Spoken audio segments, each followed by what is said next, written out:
Good morning, everybody. This is day 3 of the Game Off 2025 Jam.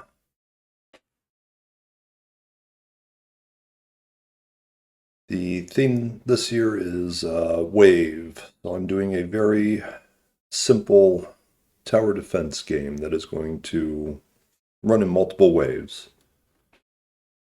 I know I'm getting out a little cheap on the theme, but I'm not really trying to get ranked here. I'm just trying to get a good project out. At this point, we have a map that we can place towers on. Enemies will come along the path and eventually kill the player if they are not killed. But at this point, I have markers where we're setting up the towers, and I'm not a huge fan of that. I would like to have more free placement of towers.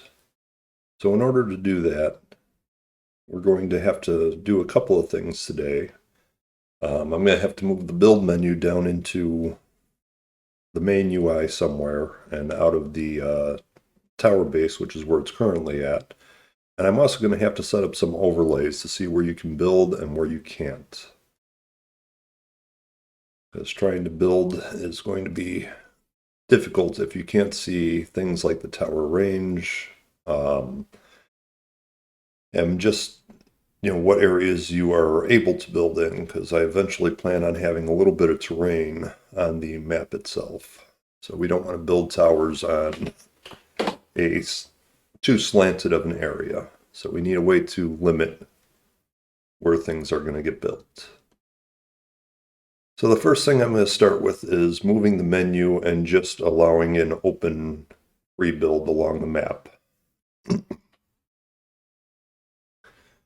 let me find where I have my UI for that. Right now I have a tower select panel that is being automatically generated. It's creating a bunch of buttons for the different tower types, reading out of a master list, and then adding a close or cancel button to the list in the end. Eventually, these will be themed and updated with the UI, but for right now, I'm just using very basic buttons.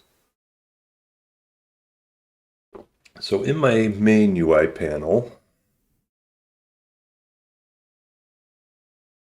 right now I have a marker at the top showing the life remaining and the number of coins you've collected, which is your method of buying new towers.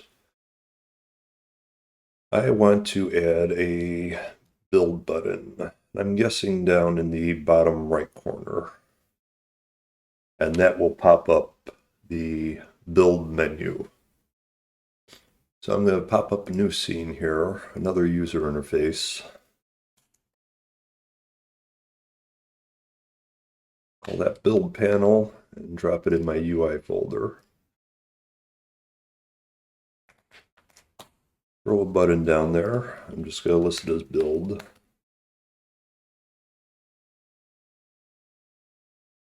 And that is creating everything up here. Now, right now I'm testing this in a 4K resolution, so all these buttons come out pretty tiny. This one I'm going to give some custom sizing to. Right now it's only 48 wide, so I'm going to make it 60 by 60. Big square button for down in the corner.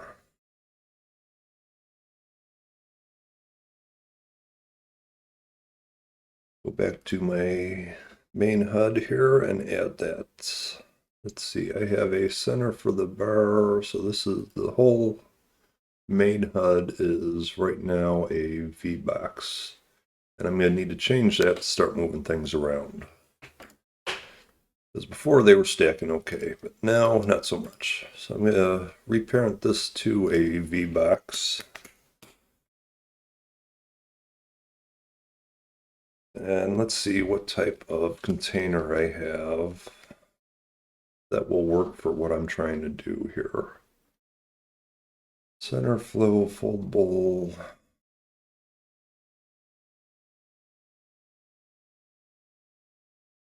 I really do not have a good one, so I think my main HUD is just going to be a control.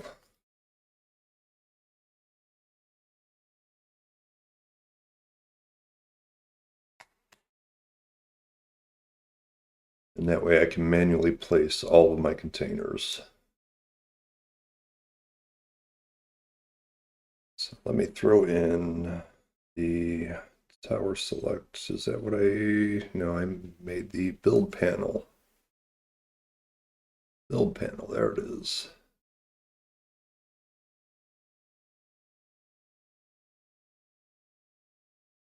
Yeah, I can move this freely. Good.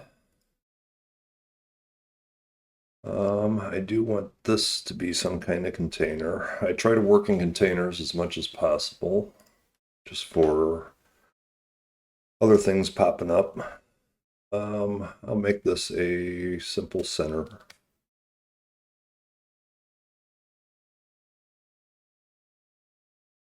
I still am getting some kind of weird width out of it. Anchors, let me do a bottom right.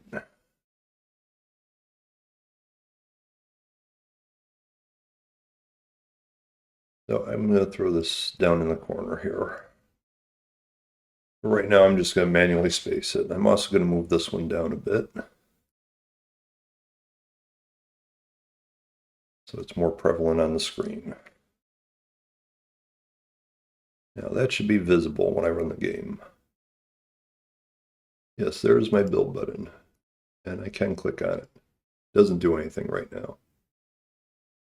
This is what was previously here, so I'm going to be attaching that menu to this. And when I click on a button on that, I'm going to get a tower that I can move around and place.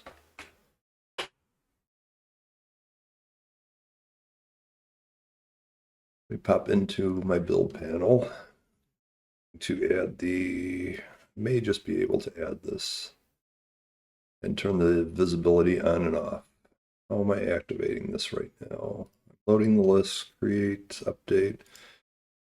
So this has nothing, the script on it has nothing to do with visibility, which is good, except for, I believe, destroying it.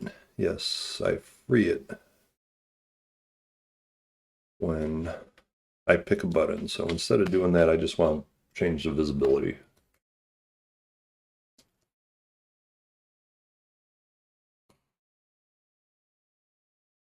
And there's probably another one down here, yes.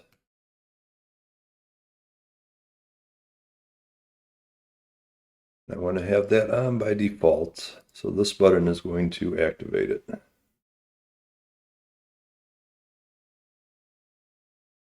Node, I don't want groups. I do want a script to activate this. There we go.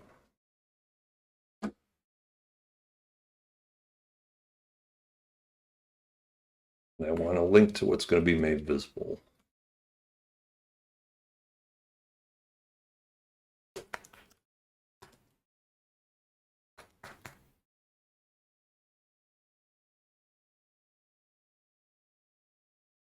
I attach my menu.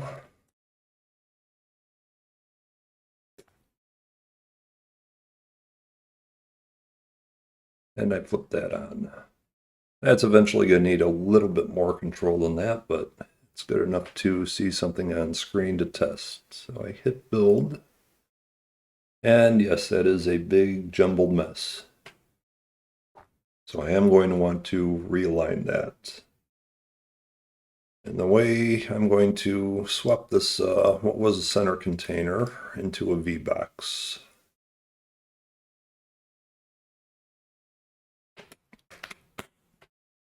Move this above it. Look at it in here.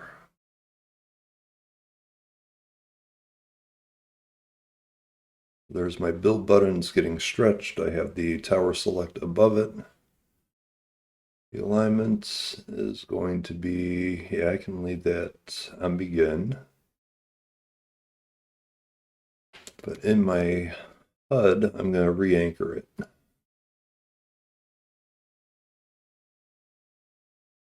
is, oh, I'm on the wrong one here. Yes, okay, I already have it for the bottom right. So now when I click it, those menus should appear above it. Yeah, I have them on by default, so build, cancel. I'm not a fan of that thing changing size. I'm going to make sure that the stretch on the button itself is off. Where is my horizontal stretch? Container sizing. I'll leave that on shrink end, anchoring it on the right side of the screen. There we go. Cancel, build, cancel, good.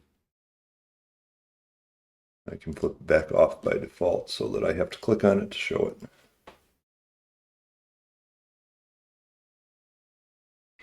At some point, I'm going to want to have some kind of click handler where if I click outside of that area, it does not show this.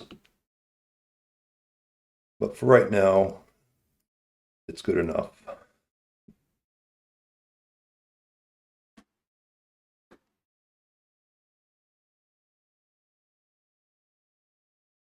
One moment. Okay.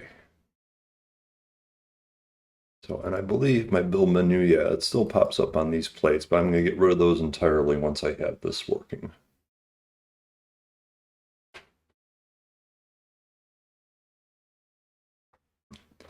So I need to redefine what happens when I am actually clicking through my build options. Here's my tower select. Because now I need to generate a tower that's just going to follow the mouse that I can place.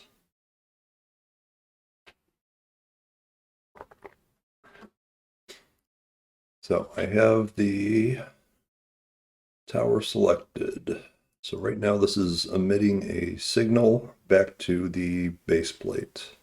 So that will eventually go away.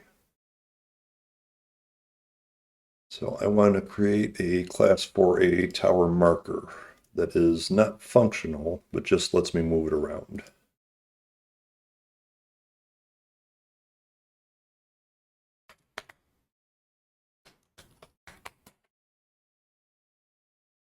And I will put this into the level section. Tower bases. I'll leave it in the global area because I'm not going to be doing much with this. But this is going to get, I'm going to throw a script on it. I'll actually name this one.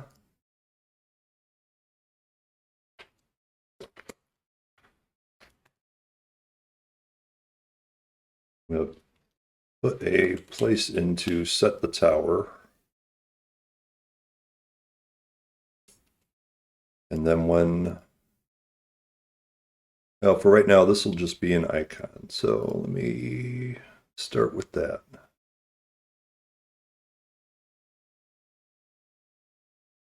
So I need to spawn a tower marker. Anything I spawn, I throw into my factory, just to keep all those organized.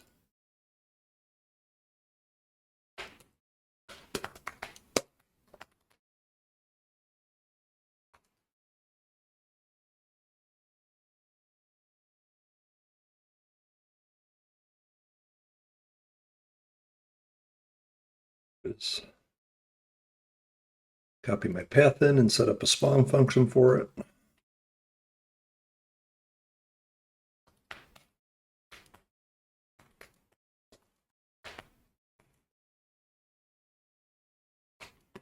Now that should be a class name, but I apparently didn't give it one.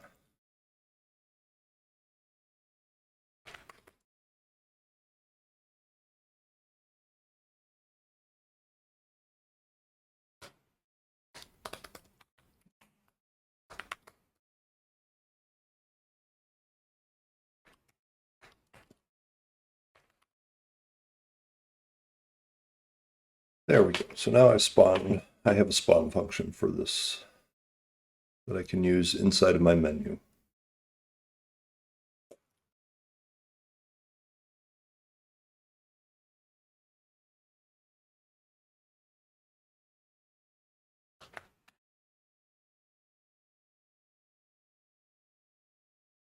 spawn a new tower marker.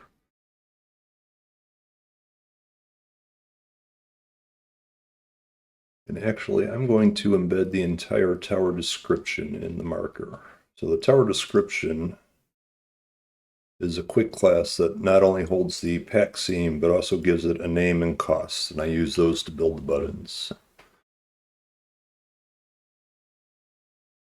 And there will eventually be other information in there, which is why I'm going to embed that into my tower marker instead of a node. Because from that, I can spawn a visual.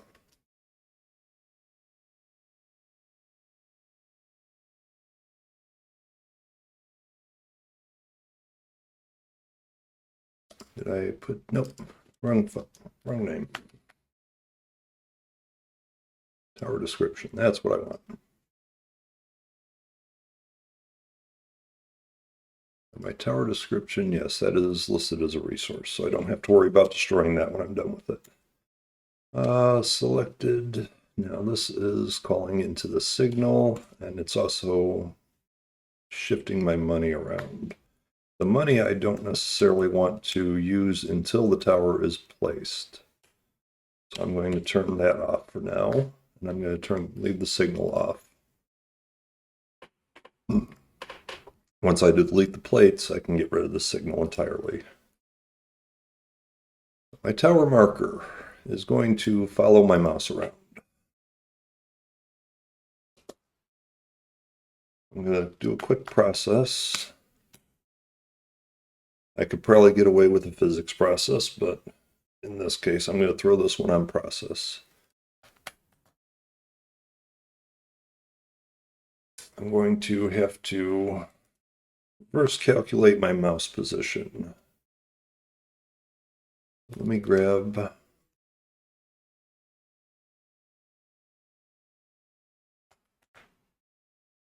thought there was a quick way to get the position. Actually, instead of doing that, I'm just going to override the input function.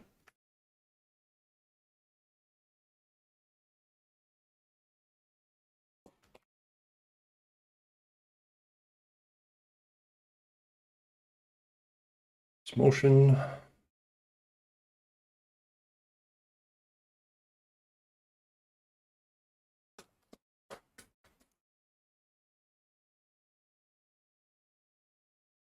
Recast it so that I have all my functions pop up. So I have a position and I have a global position. I don't know if this is, I don't think this is going to give me a 3D position. No, it's not. Coordinate system and the root of the viewports. So what is, so this is going to be relative to the current node, which I absolutely don't want. So I'm going to grab the global position. And then I need to unproject that into a 3D position in my scene.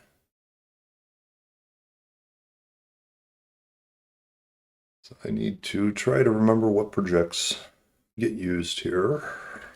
So I'm going to pop a print.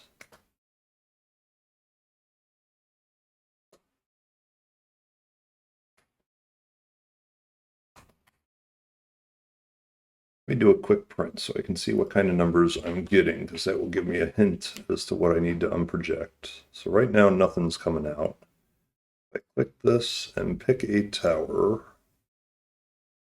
That is not activating because I'm never adding this as a child. So my build panel.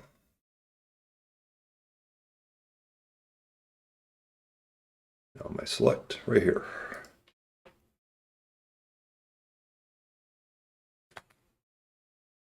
Grab my current scene and add this thing.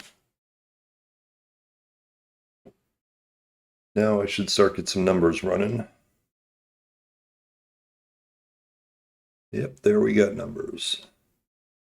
So this is going by 0 is the top left of my screen, which is what I expected. And it's giving me a pixel count going down through.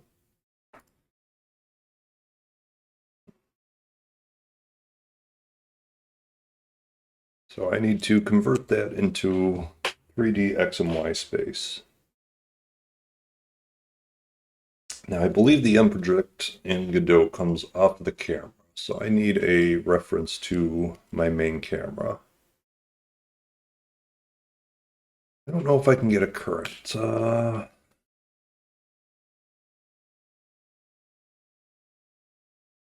Get viewports.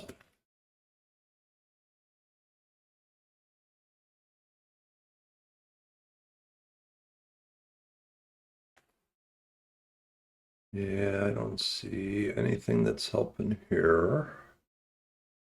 So it's not in the viewport. I thought it was possible to unproject from the viewport, but I will need the camera. Ah, there we go.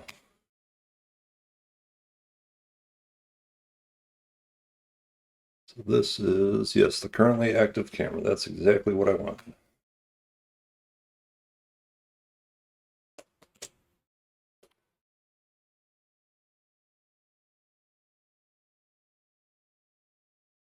Projection.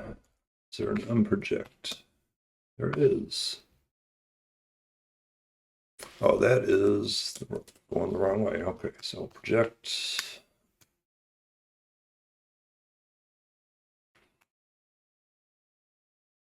Project local, project position. There we go. Vector 2 and the Z depth, which is what I want.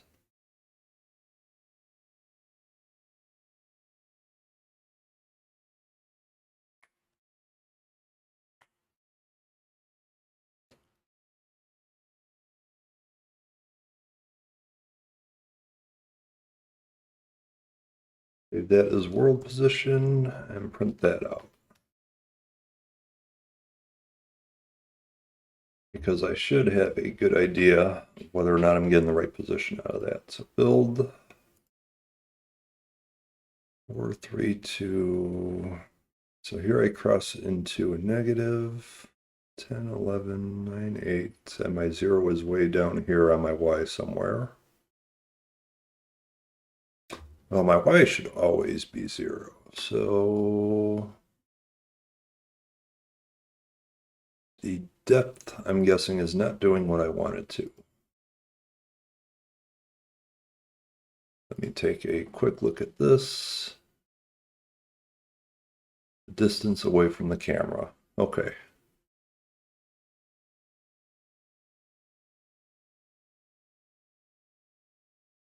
Can I calculate a distance from the camera to that particular part of the board? Where is my camera? Do I have a camera? It's not in the level, it's in the game scene.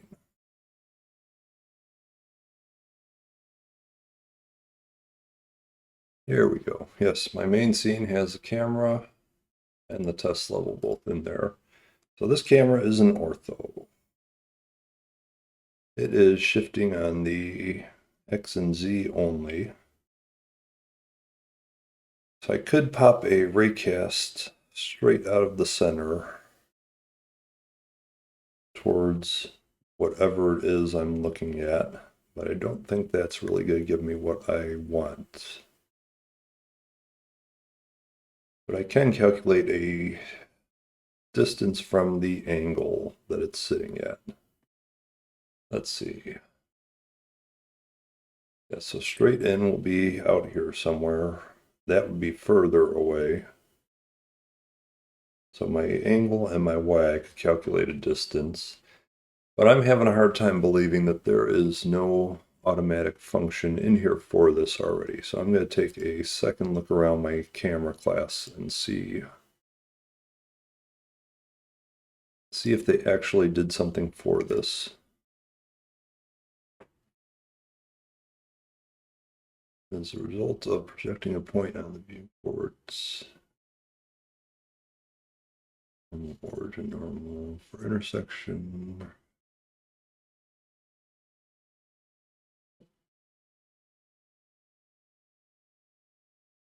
Project local.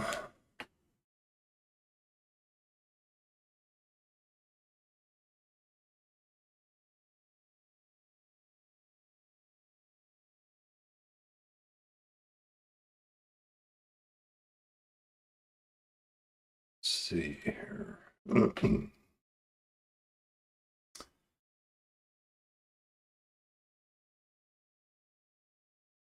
So I suspect I'm going a long way about something that is actually pretty simple.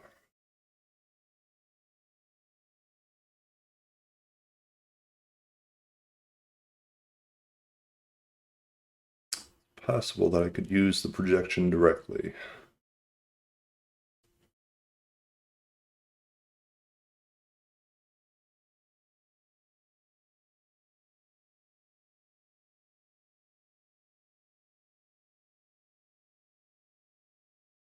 Because what I want is a vector that goes straight out of the camera to a y of 0.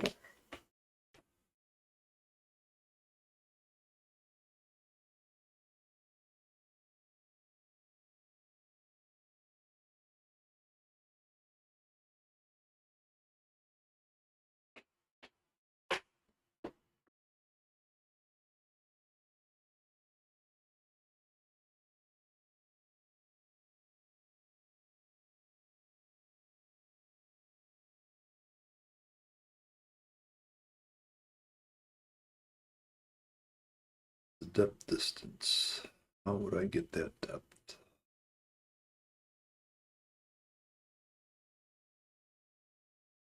Well, I'm going to do a quick lookup then, which I don't generally do very often anymore, but I know there is a Godot method of doing this.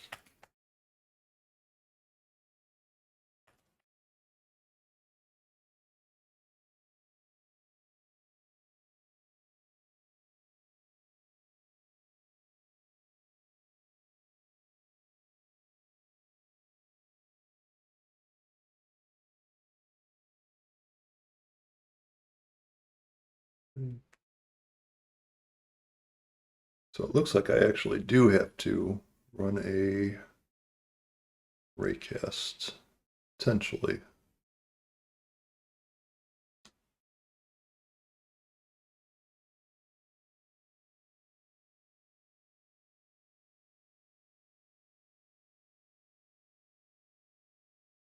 Which sucks because I don't have any collider there to catch the ray. My ground is just a panel at this point.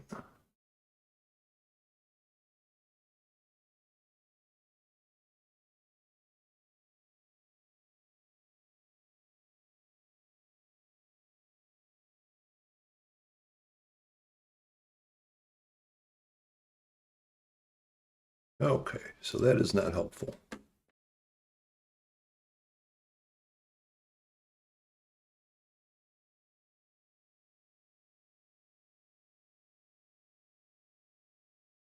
But if I can get the right depth, then I can just use the project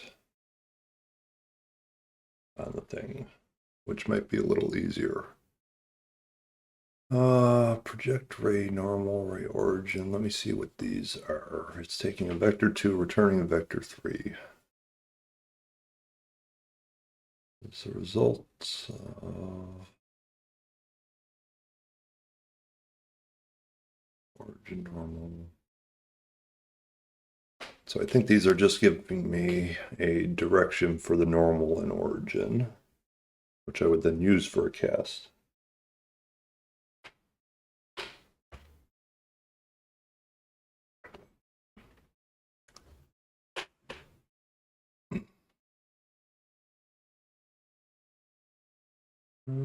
Points.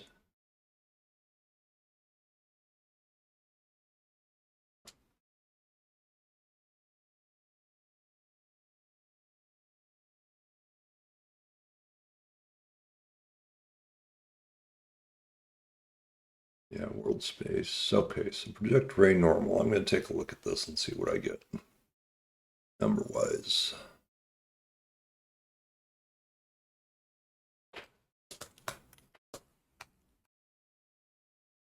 And actually, this line is failing entirely, so I don't even care about this line.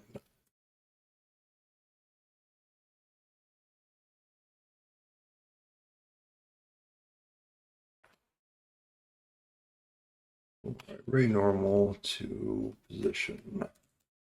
Let's see what that shows me.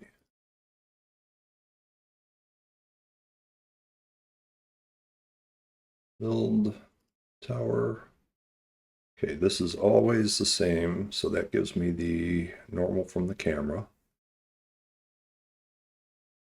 And that is the same anywhere on the screen, which is a good sign. That means I may have a basis for a calculation here.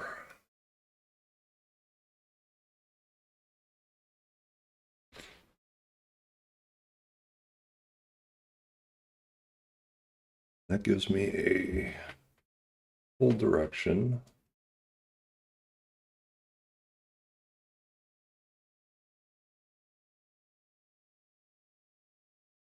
I would still need a ray, which means I still need a collider, which I really don't want to do.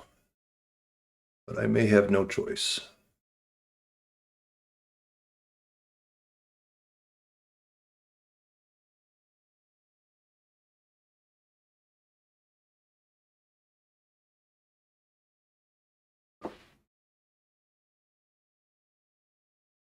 All right.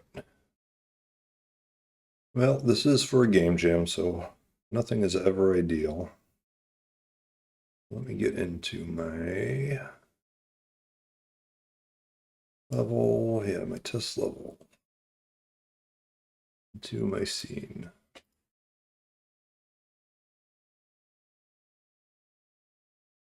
And add a collider for that.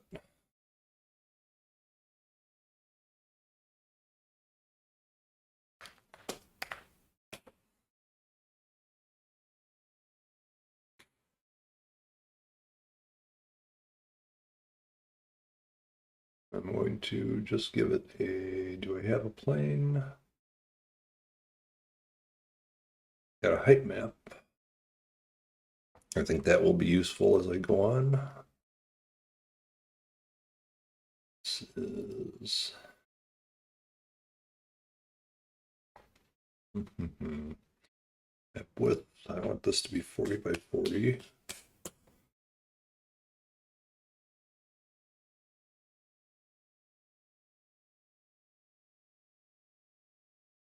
Width and height. Let me see where this. Okay, so that is a 2 by 2. So this is breaking it up into 1 unit segments automatically.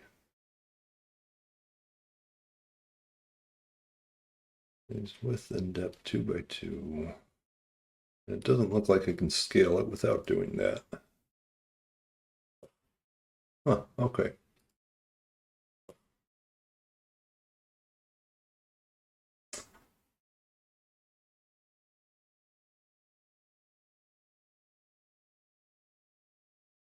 Well, for the moment that will work. It gives me a collision point. Size is not quite 40 by 40 though.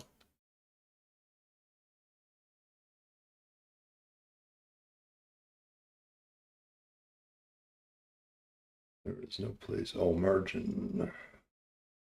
If I clear that now.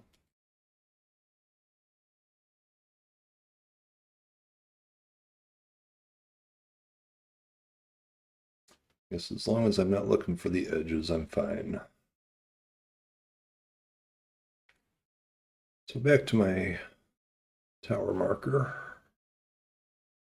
We do a quick project along this normal. So I have a normal to project on.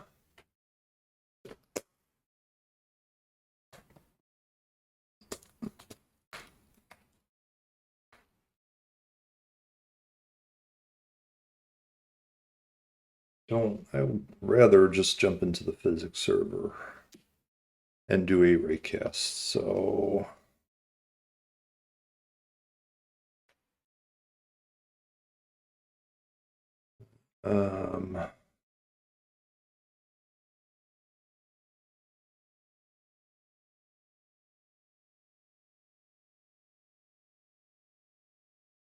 this one I definitely haven't done enough to know everything off the top of my head, so I'm going to have to look that one up.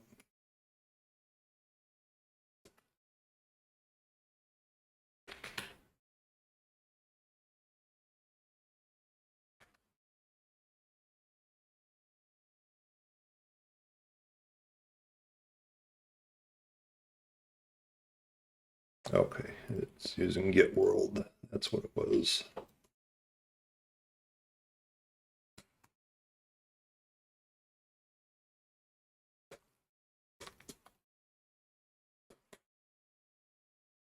Okay.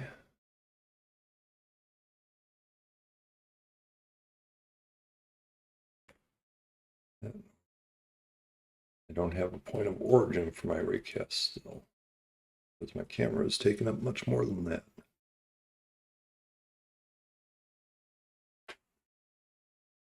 Pop back to what I was previously looking at.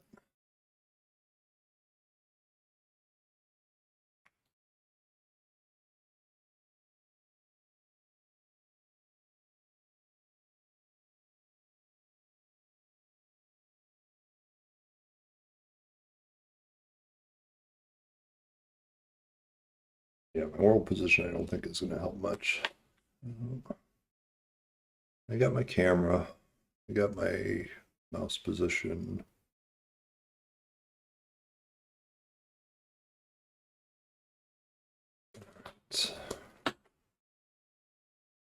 I need an origin and direction. Ah, the project origin. Okay.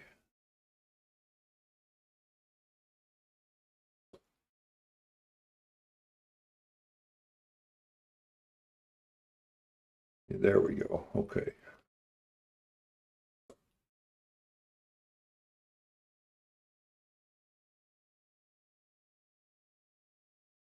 This is my normal.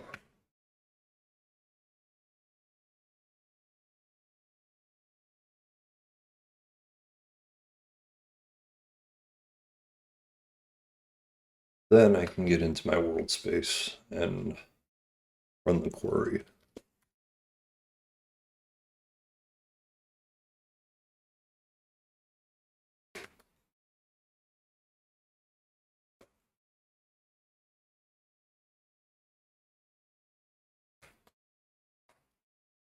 A query from is my origin to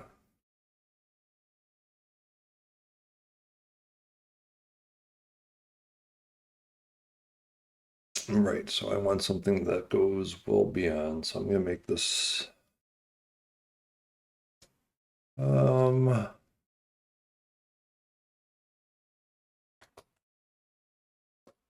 this direction. You do 500. Nothing is going to go past 500 units. That should be plenty.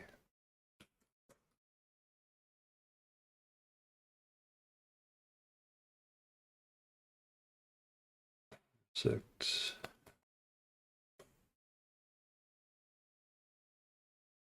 I'm just going to do a dump of the results and see if that gives me what I'm looking for.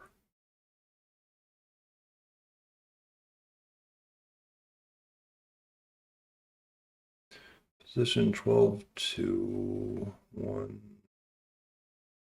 Okay, so this looks like it's revolving around the center, which may be the case. But those positions are actually looking correct. They all have a 0Y, which is good. Let me check my level and see if this thing is centered. It is centered. So that was the 0, 0 marker. So it looks like that is giving me the accurate position.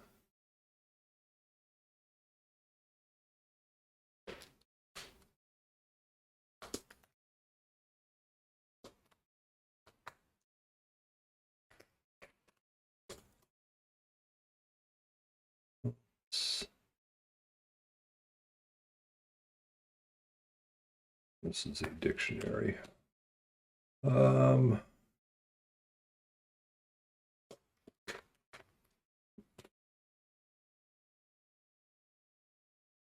more test, and then I will throw in the marker and place it.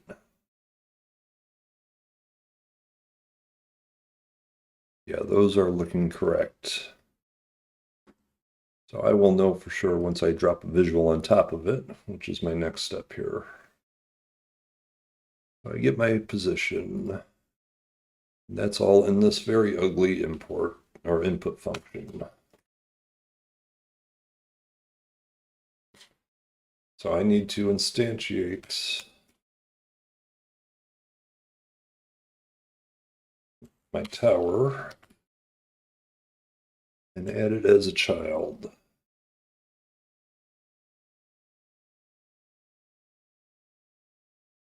File, I believe, is just a string. No, this is the whole pack scene.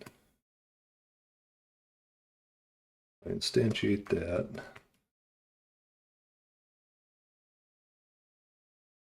Ready script native class.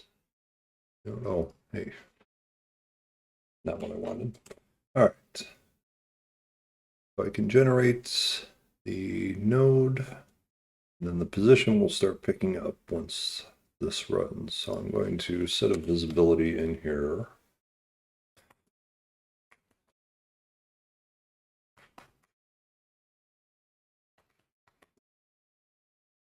I'm going to leave it visible off here. Make this a global position.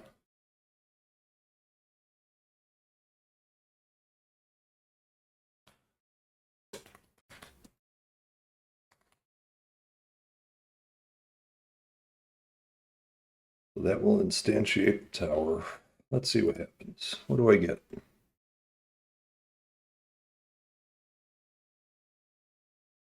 Okay, I got a tower following the mouse.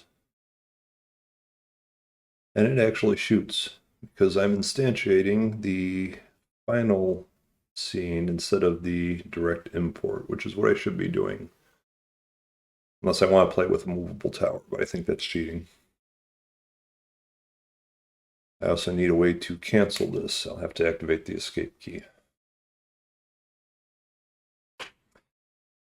Okay, so the first thing is I need a version of the tower that does not shoot. Let me take a look at my tower.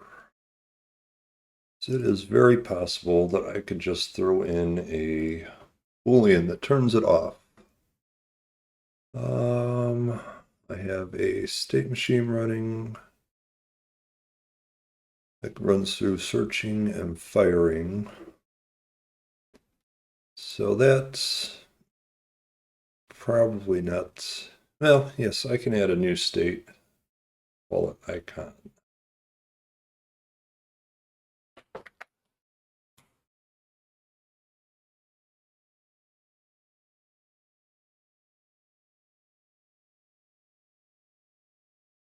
And in the icon state, it's going to do nothing. It's going to sit there and never change state again. So I'm going to leave that as is. Then I can throw a Boolean in here.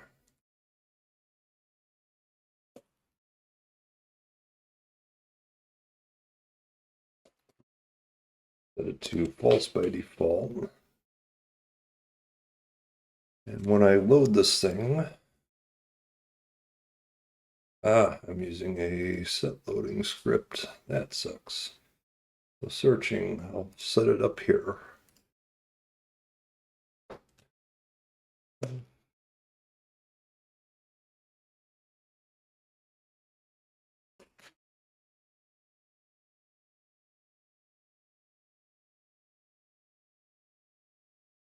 So a quick override that will shove it into the icon state, in which case it should never activate anything.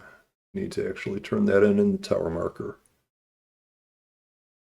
Node as, this is as tower. That is what it is. Set that to true, visible to false, and add it. Let's see what I get now. There's my tower. And it does not search, it does not shoot, it just follows along with the mouse. That is perfect. Okay. So I need a couple other controls here. Clicking will commit the position that it is at.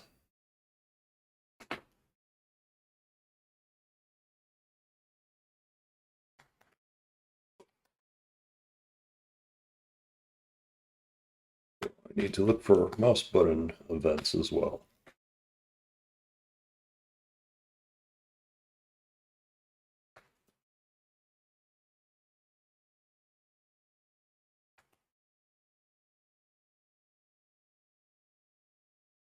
Button index.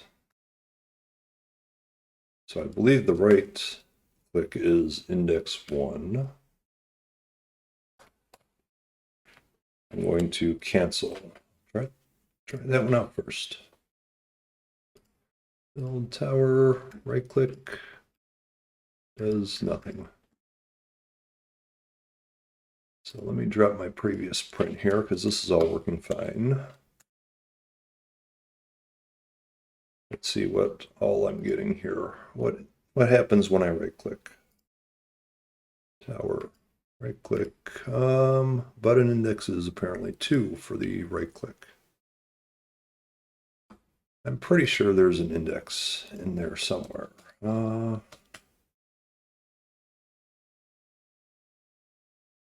Yes, there is. Okay.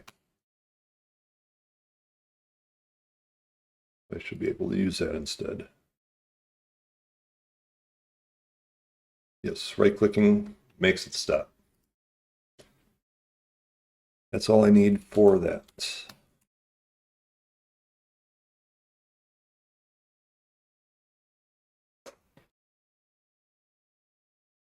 Left and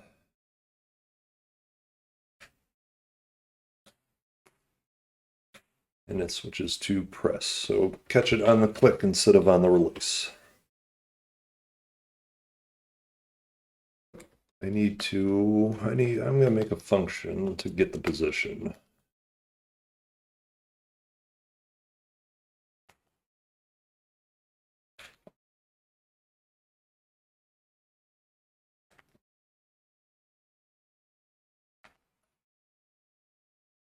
And in that goes most of this. Position is set there. So this entire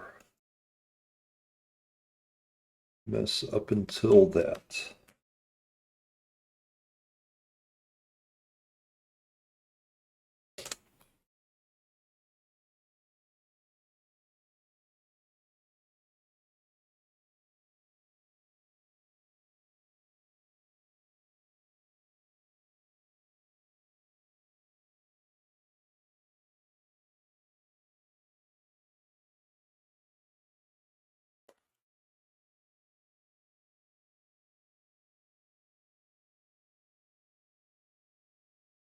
Throwing in something to return a 0 on the off chance that my ray does not intersect anything, because it is possible that could happen at this point. It is not likely if someone is actually trying to play the game, but I don't want it to break. And then if it does have the position, I'm just going to return this. So now I can dump all of this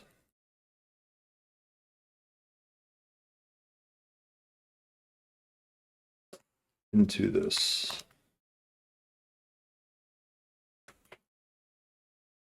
Simplify my input a little bit, and I can also get to reuse it here, because this event also has a position.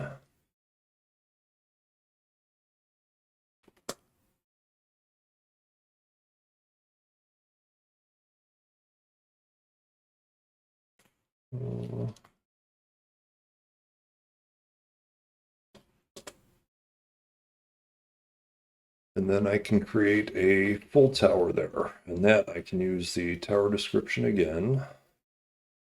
Node. Or I could just reparent the one that I already have. Turn it, well, I can't turn the icon off. I made that one shot, so.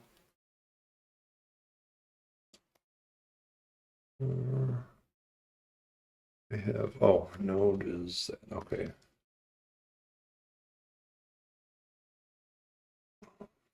I want to make both of these. This one I'm setting. This one should be a private. That name conflict is going to get in my way.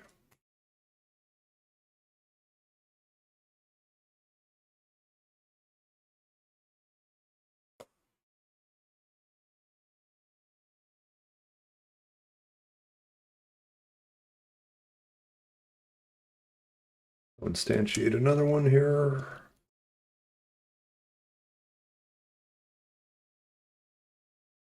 Fix making this private up here.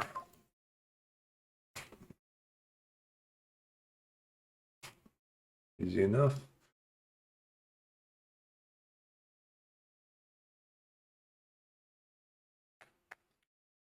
I'll add this to my current scene.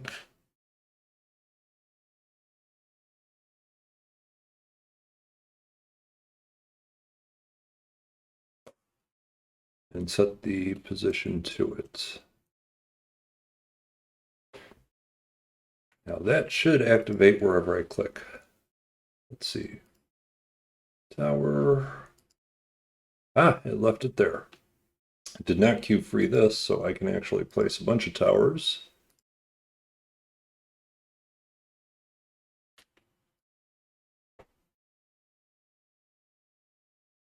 Because it's not subtracting from the cost at all.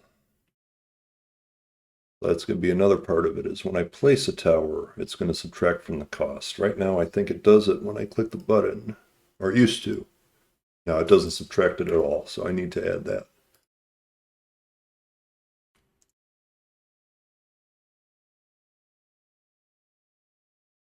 That's also going to determine whether or not I can actually place a tower. If I ever place one and the cost goes under, I want to cancel the marker. I want to close it out.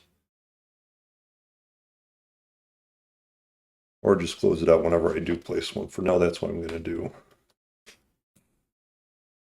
Otherwise, people will accidentally place a second one without meaning to. So I can do my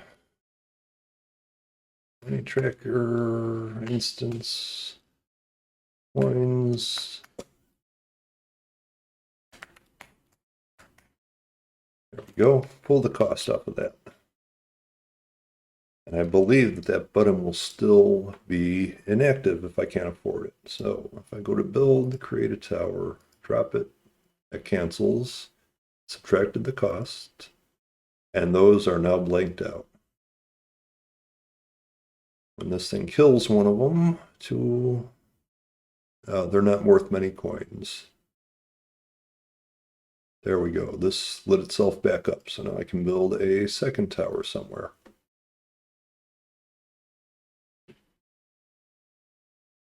All right, so I have a form of free build. I'm going to get rid of these plates because those are no longer necessary, but I will need to set up boundaries for the free build. That will be my next task. So where was I at here? I have a free placement of towers, I believe.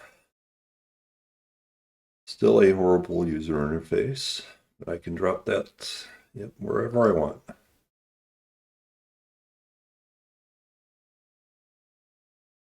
Okay.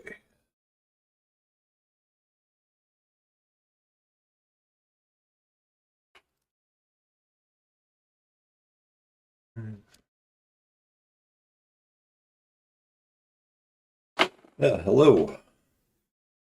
Had someone pipe in that they've never messed with Godot. As a longtime programmer, I really, really like Godot coming off of Unity. Like a lot of other people, I switched to Godot back when Unity started up and changing their policies around on people. And I have not regretted it for a second.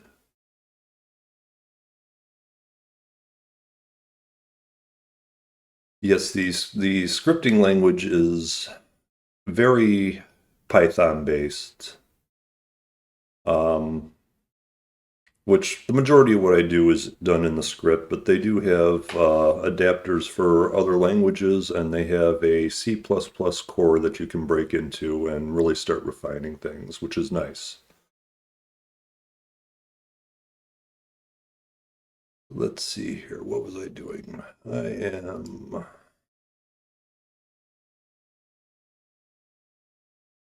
I want to create some boundaries for where I can build and where I can't.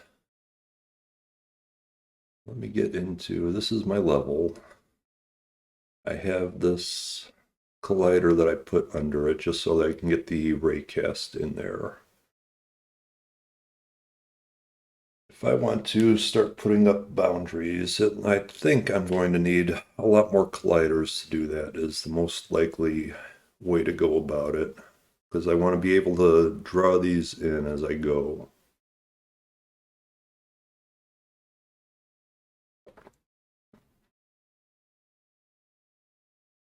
So where am I going to tap into that? There is a polygon 3D, but I don't think I can really extract points off it or do much with it. Let me take a look at that class and see if there's anything that I can do internally.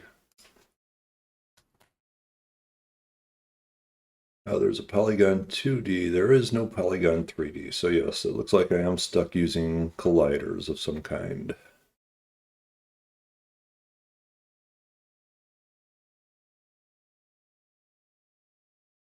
Um, when did Python get the walrus operation? I am not very familiar with Python.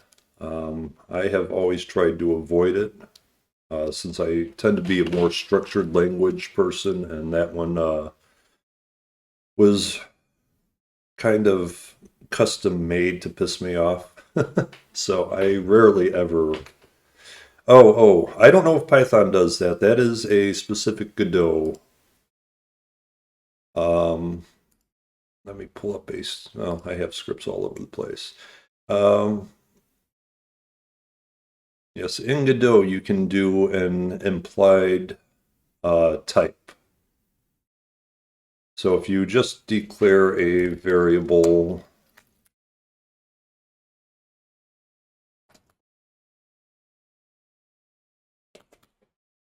then I can actually change the type dynamically, which I don't like because that throws off the way that I tend to do things.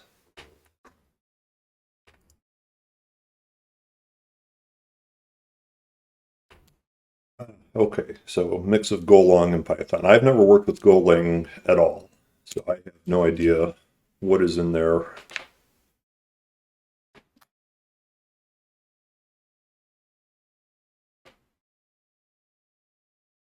But yeah, so I tend to use the implied typing quite a bit. And I especially use it combined with either an as, yeah, usually an as, so that I never have to do a specific typing except in my initial variable declarations. Makes it a little easier for me to follow.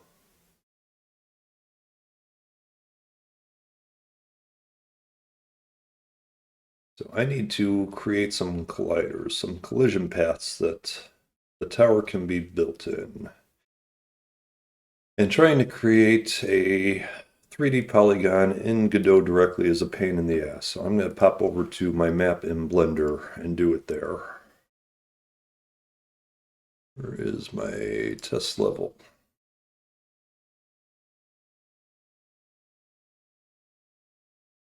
Ooh, okay. So here's my test level.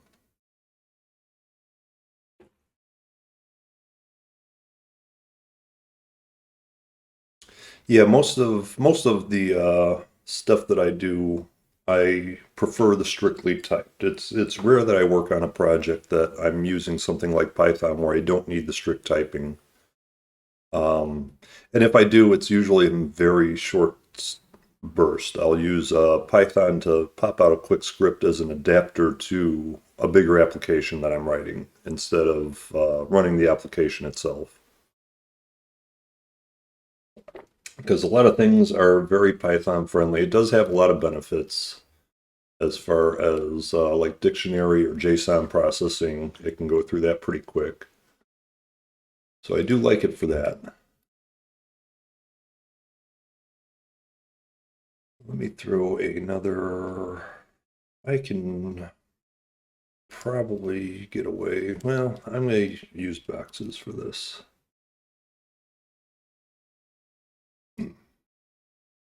Make some paths on, or make a good area on both sides of this path. This out, bring it up to, well, I'll leave it at -1. Just above and just below ground level.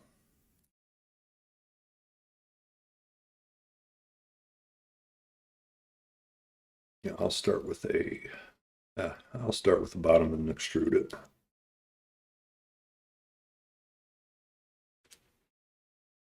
Let me switch this off the material preview. Oh, I need it on material preview to see my path. So this will get run slow.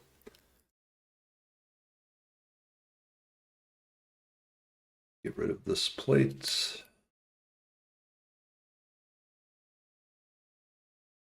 Nice. All right.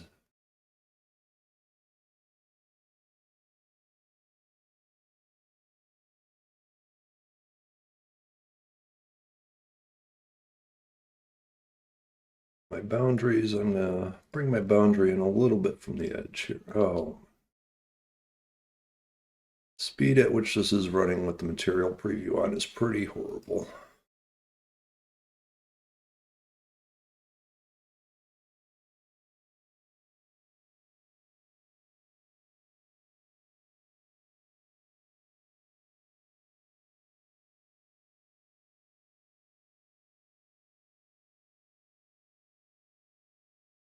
Why? Stop it. Thank you.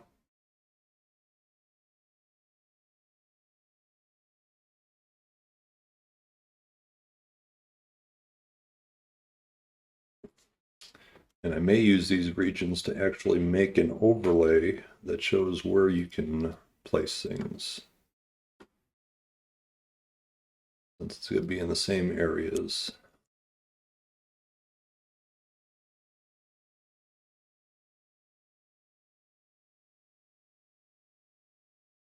This is a newer version of Blender. I have not used it before this project, and it gets very, very laggy. I was pretty disappointed, because the previous versions ran just fine. But my computer is getting a little bit older. That is to be expected to some extent.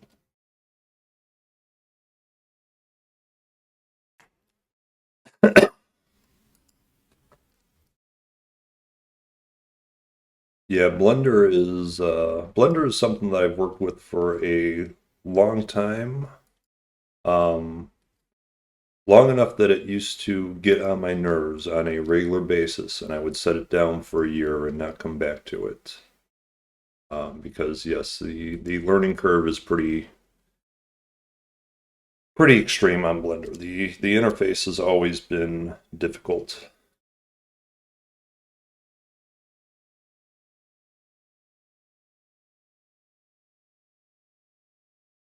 Ah, so you do game mods.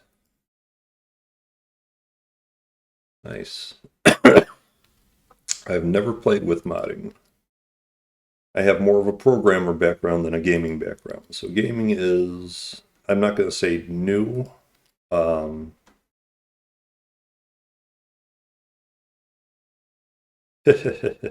Yes, any kind of passion project will consume your life very quickly.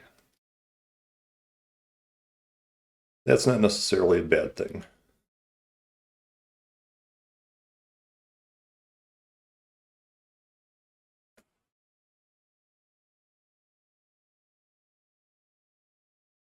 I have a wide spot right there. I'm hoping these are wide enough. I think I could probably get away with a much wider area, but for right now, for starting areas, this is fine. And I'm just going to do the one side so that I can test this out.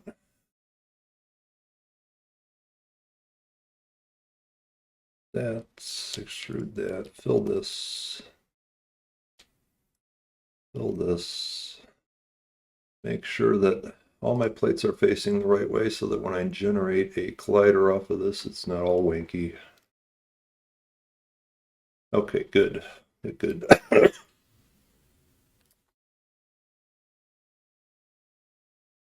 me name this something, if it will let me.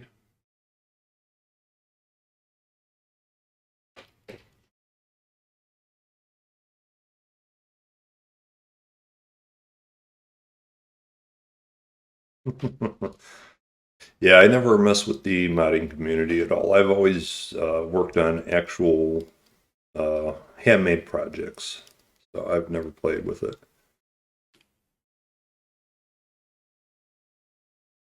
Ah, stream utilities. That's a good field to get into, it looks like. Any of them done any good?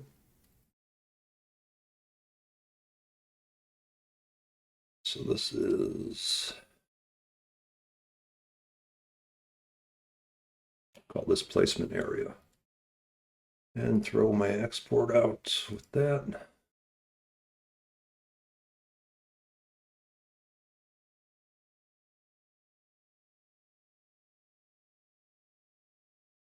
Back to Godot. Now I do need to re-import. So I'm copying a file over, but I'm doing it off screen here.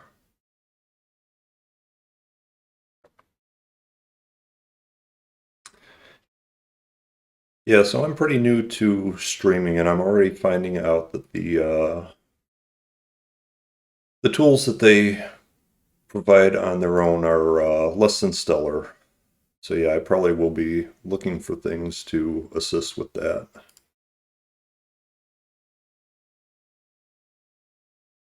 But I have to figure out what direction I'm going in with this first, so it could be a little bit. I found my test level export. Let me get that into the project.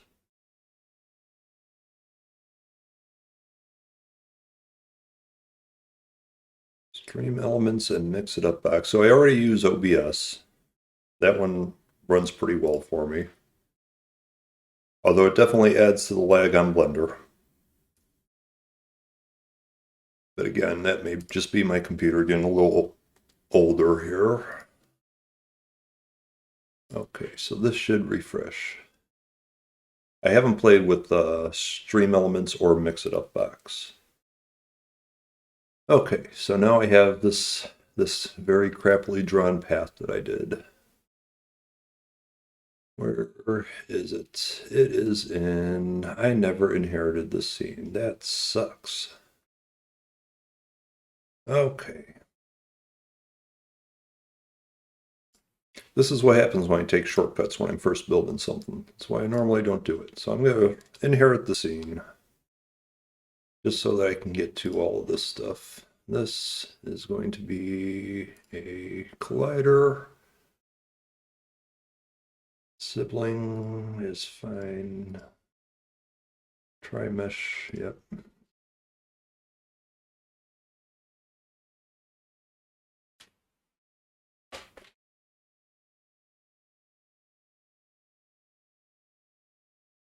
Okay. Yeah, PCs tend to age a lot quicker than Macs do. I've gotten a lot more lifetime out of the Macs since I've switched over to them. Let's say static. Shit, that was not what I wanted. New child. Or reparent new node, yeah. Alright, I've got this in as a static body. Now I can make this vanish. There we go. I get that faint outline that I'm going to. Can save this.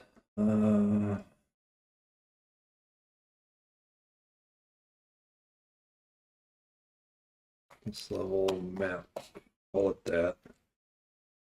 And my actual test level, I'm going to close all my tabs here because I don't need these open right now. I want that one and I want this one, and that's it.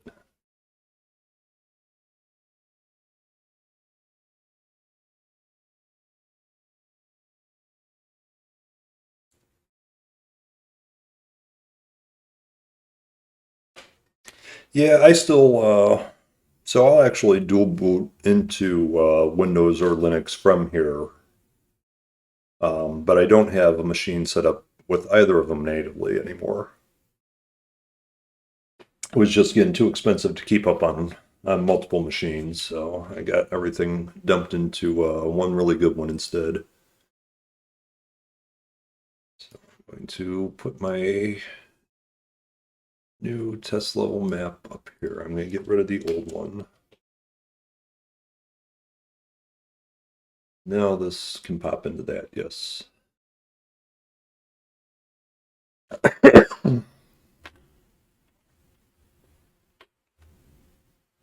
Yeah, I played with parallels a little bit. I would need to definitely update my machine to get it to run well, but from what I saw, it did pretty decent. I was impressed with it. I did that about a year ago, and that's the first time I played with a VM in a long time. So make sure that this is, yes, this is everything I need.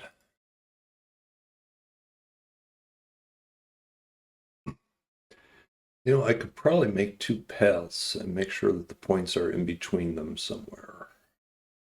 That might work too. But for right now, I already have a collider in, so I'm going to test this out using that.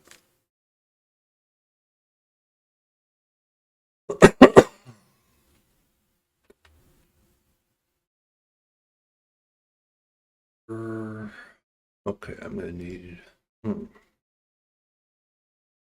That is not cross-platform. Oh, so is that Windows only, the Mix It Up bot?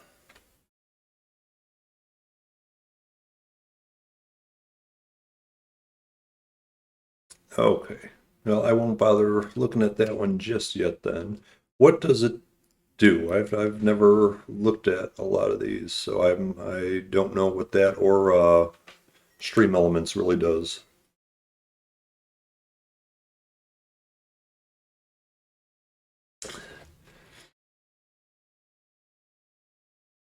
I think I may take an attempt at the path idea.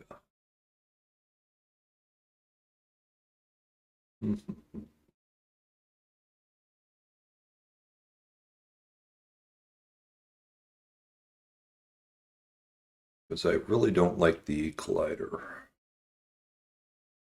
This is my main path. I'm going to create another path 3D. I'm going to create a subfolder or a sub-object to put all these in. This is going to be called my placement region. Let me get some points into this thing.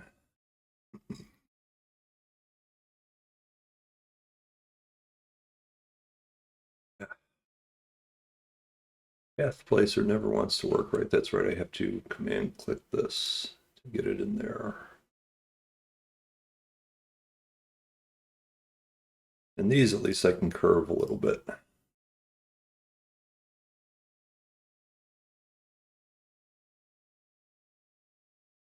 Oh, did that just lose everything?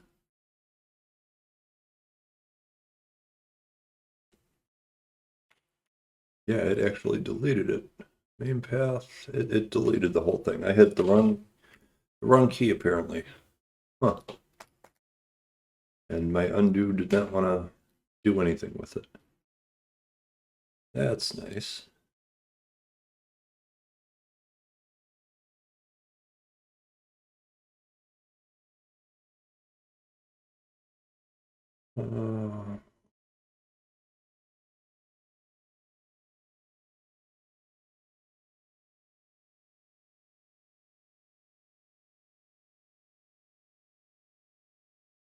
Uh, okay, I see. Yeah, I'll definitely have to look at those a little bit. That sounds like some interesting features.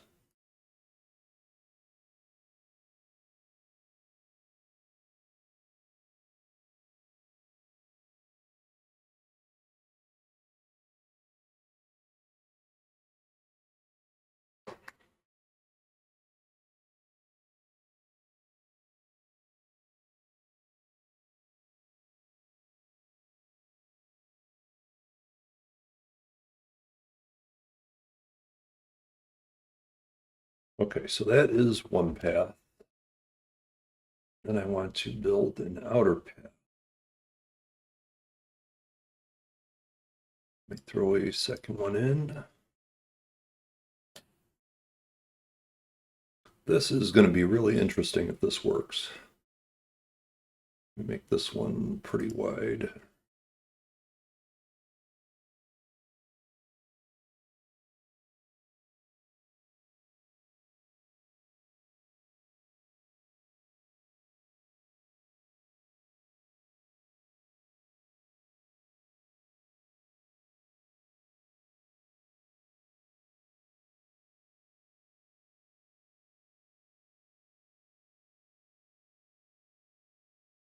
Okay, some basic paths. I can refine them later.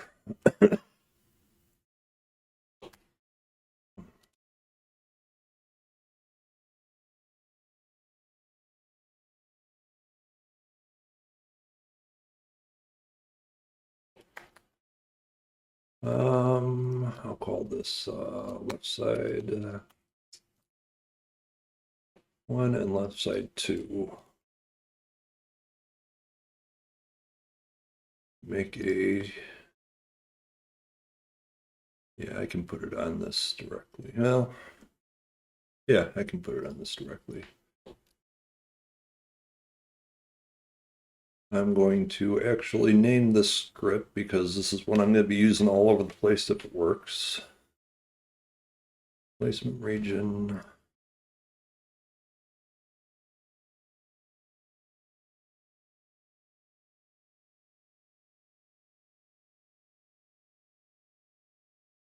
Make these internal.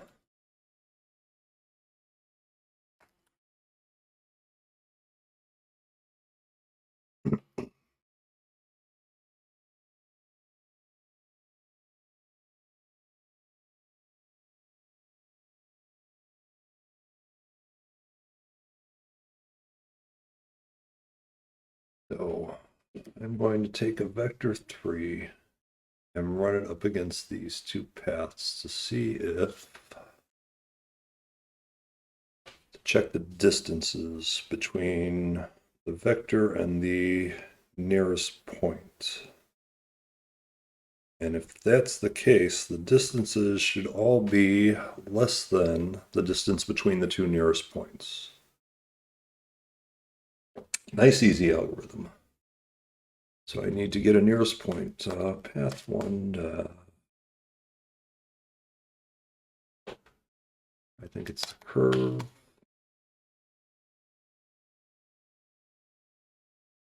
Points, get up, get closest point to, there we go. Okay.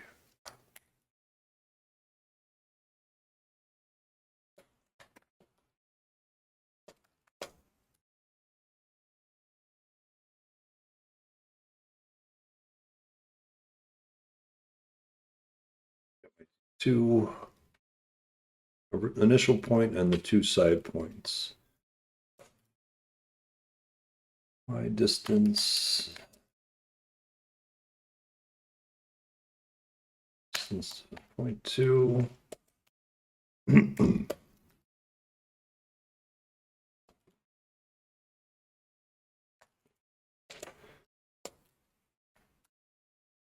Um,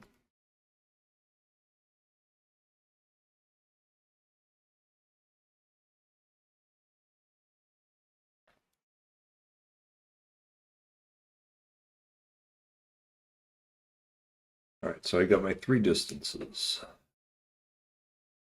What vector 3 but is float? What is this? Point 1 is vector 3.2 is a float. Oh, hey,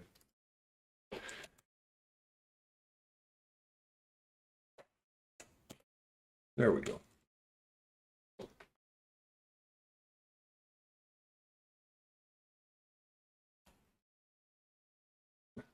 Then my object distance 1 less than wide, and 2 is less than or equal to wide.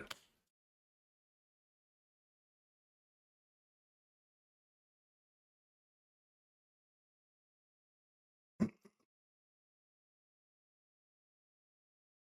think that may do it. Let me link in my 2 paths.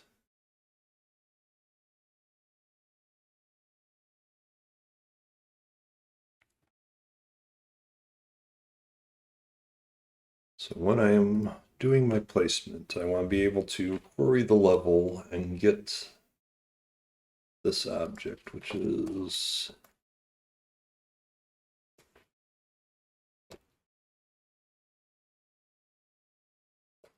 give that a class name to use. I suppose I could group this.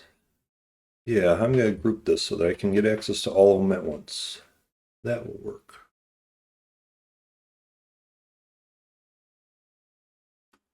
I'm going to change this type to a placement region. Change type, there we go. There we go, got that. Groups. Going to add a new global group for placements.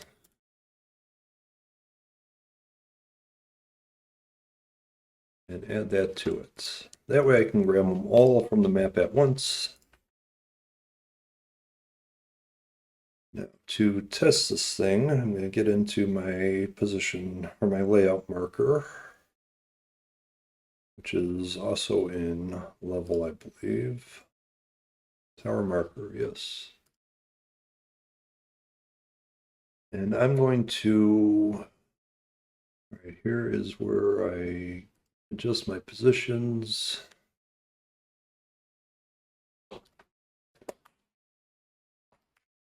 Make a new function to test the position.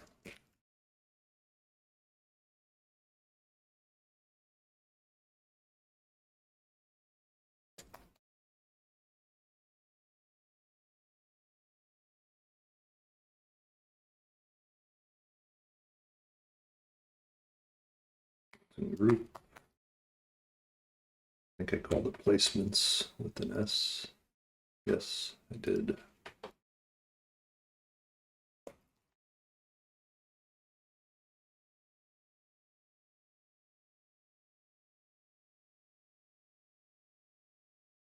What should I? Well, I need to cast this to get what I want.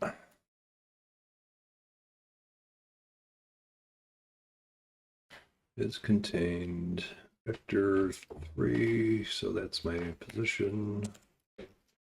And I don't need an if, I can just return that. Oh, okay, I do need an if because I'm running through a whole group. Yeah.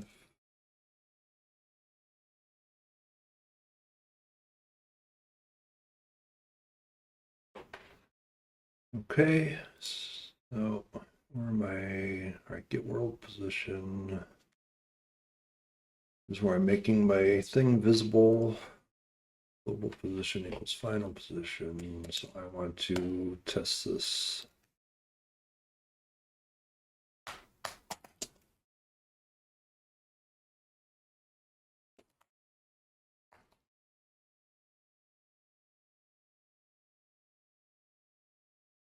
Just throwing a return right there. This function needs a bit of refactoring, but it's possible that I'm almost done with it, so I'm going to leave it for now.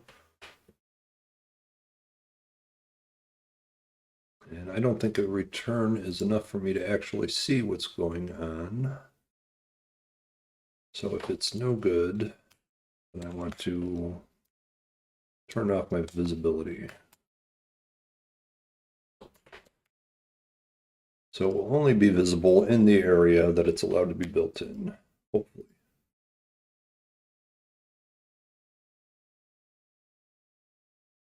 Okay, so it is constrained to the area, which I apparently made much wider than it should be.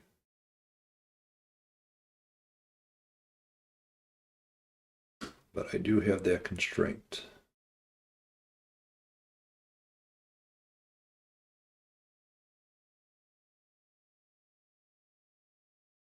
It is not constrained out on this side. Oh, there's something going on when I get far enough away from it. So I'll have to keep that in mind. Does it happen over here?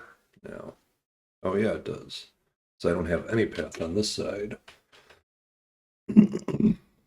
So my calculation works, but it is not quite complete, which is fine. And I can place it. Yep. I need to kill a couple to place another one.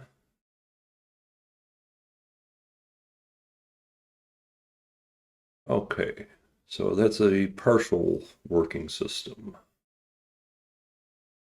I have two issues. I have the fact that it stays visible even when it's out of range, and the fact that it can appear out of range once I get far enough away.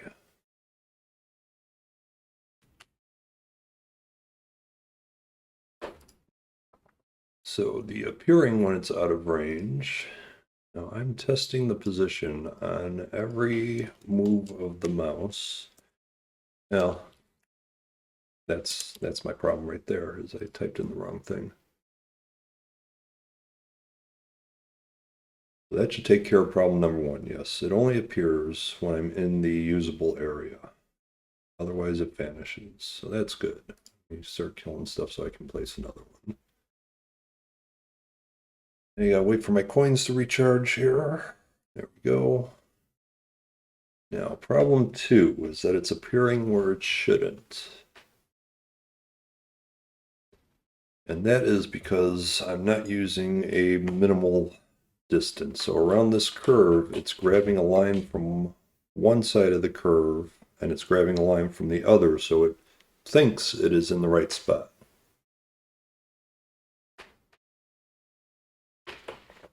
Because the distance between the two is technically correct. And it does the same thing if I go out here somewhere, yes. So I need to throw in one more test attached to this to make sure that even though the numbers are adding up, they need to be on the right side of one of them. So what tests am I going to do? The obvious would be to put a limit on the distance.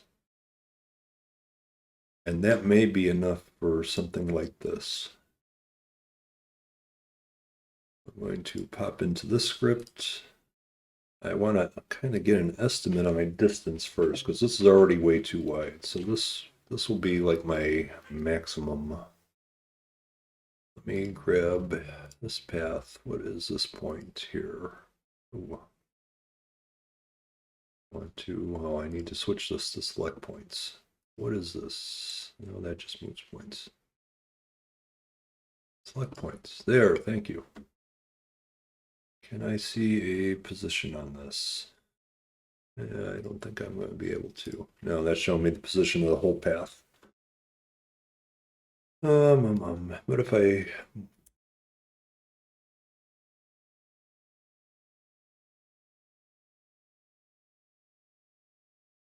set from node and a group? Okay, I'm where I should be.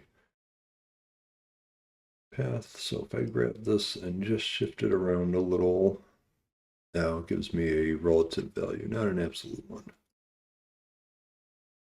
That figures. Well, I do have my little grid here, so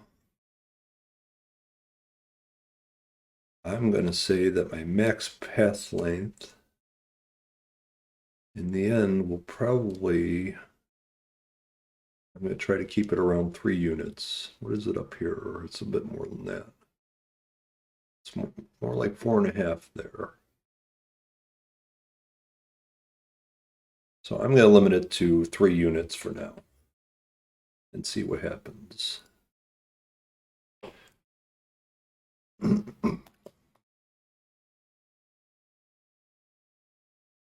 I can just test the Y distance.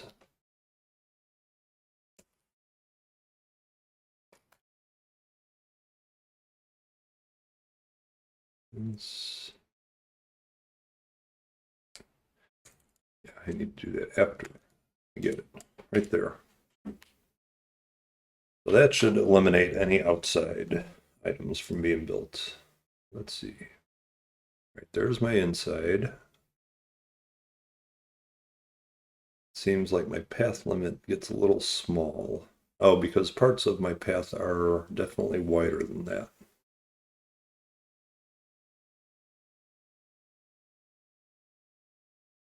Which makes it impossible to build.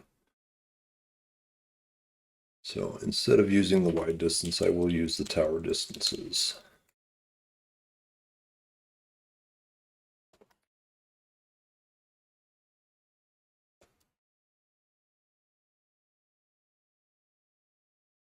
Let me try that out.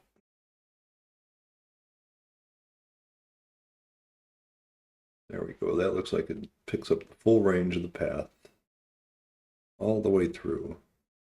Most of the way through. Okay, yeah, all the way through. There's a couple of glitchy spots. This will be easier to see once I have an overlay on, which is really the next thing that I need to start working on.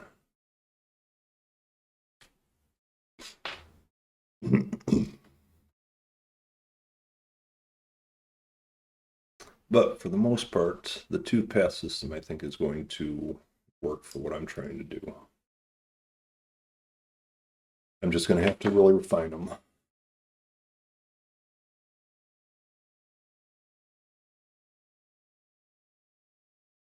Okay.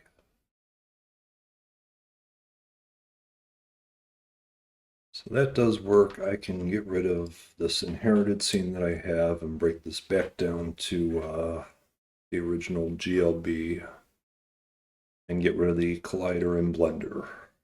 So I'm going to revert some of this.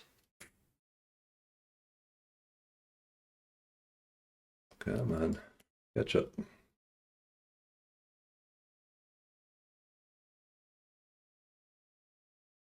Blender is really wanting to lag today.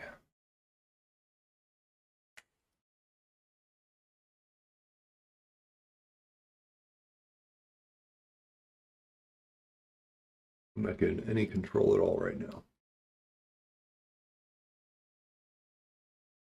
Okay, I got some control. Get this off of the solid view or the material preview because that was really what was lagging me down. Go to object mode. There we go. Delete this. Why is my delete not working? Huh. None of my input is really working on here.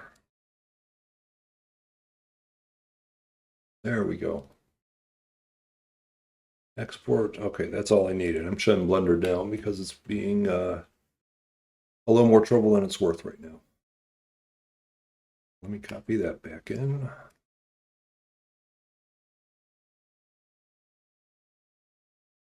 I should re-import. Yep. I look at my. I'm in the wrong folder for that.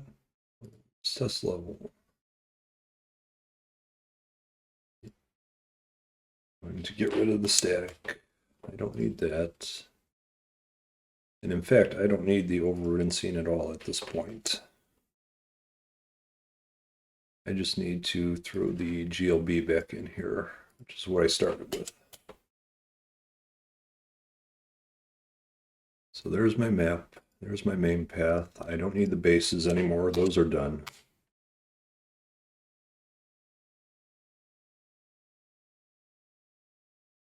I can get rid of the whole tower base system. Let me make sure that I got everything saved. That shouldn't have any dependencies listed. Yeah, there we go. All right, so I was able to clear that out because now I have free placement through these regions.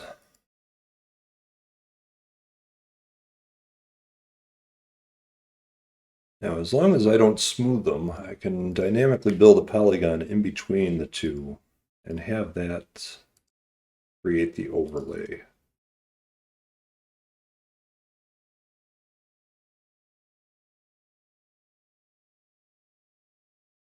which I may well do here.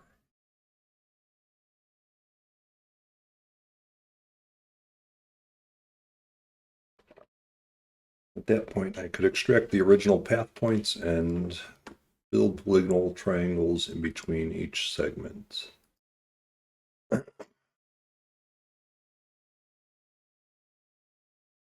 I'm not sure if the number of points is going to throw it off, but I'm going to find out by trying it and seeing what I can do. So I have put in these two paths, and that's determining where the towers can be placed.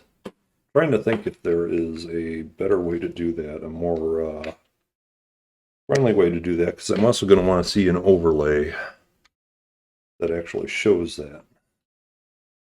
So I may go back into Blender and design these paths there as a polygon that I can both show and convert to the two paths, and use that calculation to determine if the tower can go there or not.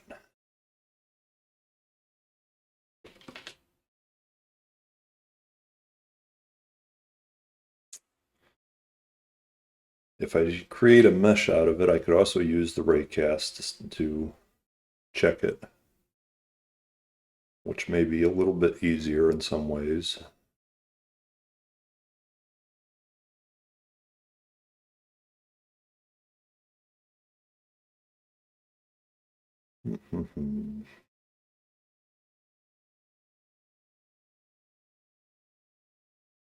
Yeah, I could really use either method. I can set up a plane just to do that, set up a couple of physics layers and raycast just for the plane of the placement areas. But I will need some kind of import script to do that, which isn't necessarily a bad thing, but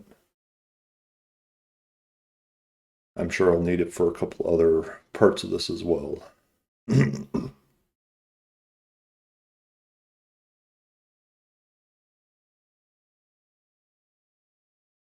So yeah, I think I'm going to go in that direction. I wish the newer version of Blender was running better than it is, because that is definitely slowing me down a bit. Let me get my test level pulled up here.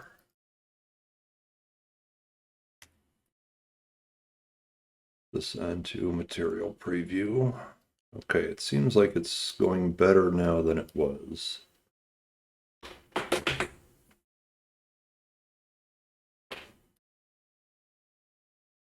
So let me add a plane.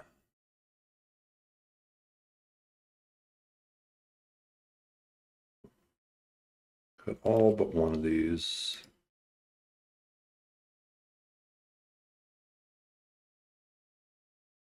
And I had already done this once, but discarded it in favor of the paths. But the more I think about it, the less the paths seems like a good option. So I'm going to do a very quick version of this here, just so I can test it out and see if it works better.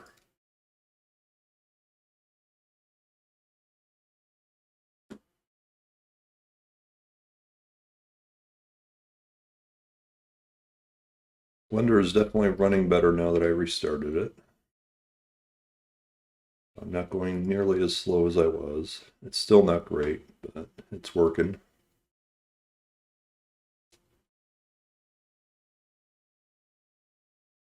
I want to keep a certain distance from the path, because I am going based on the center point of the tower.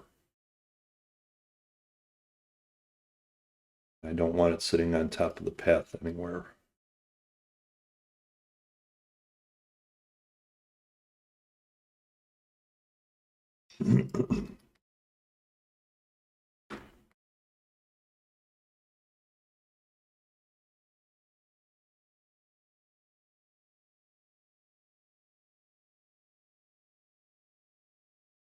I like the path idea because I could curve it, but if I'm going to be generating a visible mesh out of it anyway, then I'm not going to be able to use the curves to begin with.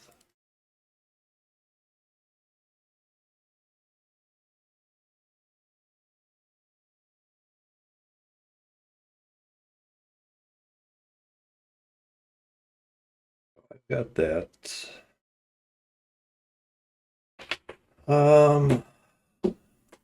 See if I can possibly extrude this line along its own normal set in one direction.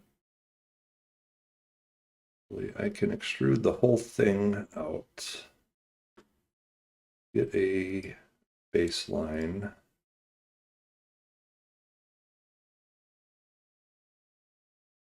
And then I should be able to bring in an edge ring, bring it all the way to the end. Then, but that's not necessarily along the normals, so that's not going to do it. I did this for another project, and I can't think of the method that I used to do it now. But I did have a way of projecting along each outward normal. So this one first. Yeah. How far do I want to make this? My tower radius, I'm going to keep it at about 3 wide, my path.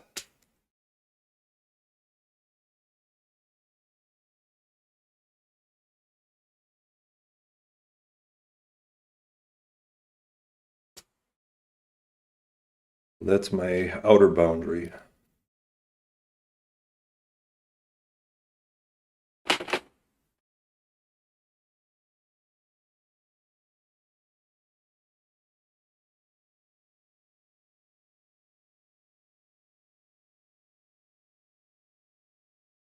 Now, is that actually right?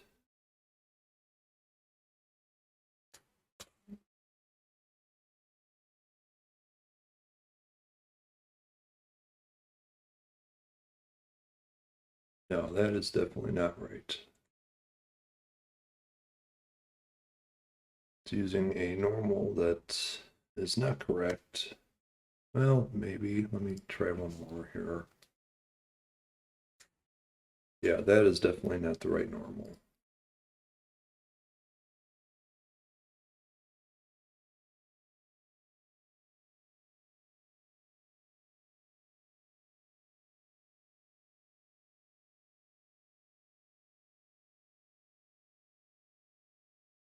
No, those are not the right. So that's not going to do what I want it to.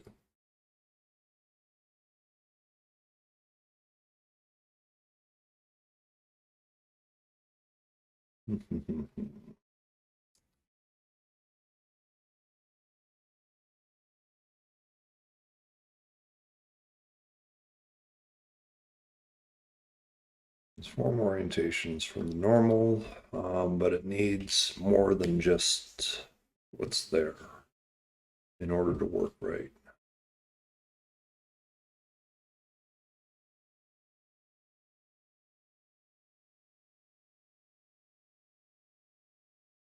If I make a full plate, let me try this.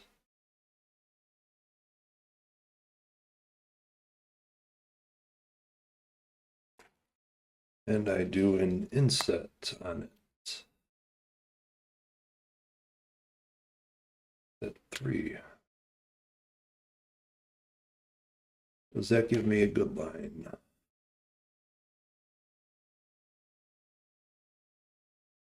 No, it definitely doesn't. Well, kind of. Kind of. I think that may be the best that I get, and then I just have to clean it up a little bit.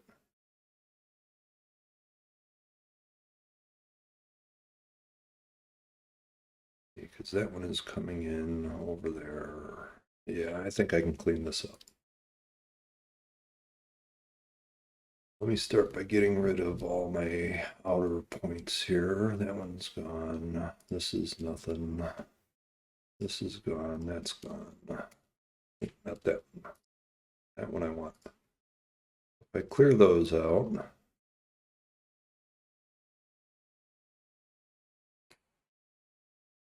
yeah, this will intersect to a point. That will actually be correct. All the internal points I can get rid of.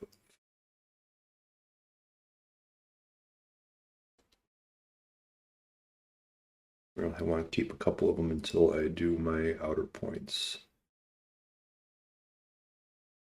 Turn on my merge.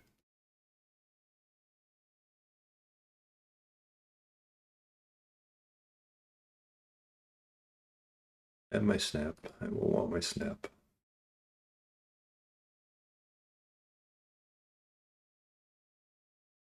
Do that. Let me see if that, yeah, that merged properly. Good. This I can use the line, perpendicular, or just onto edge. GG it. This way to, yeah, I'm real tight in on this one.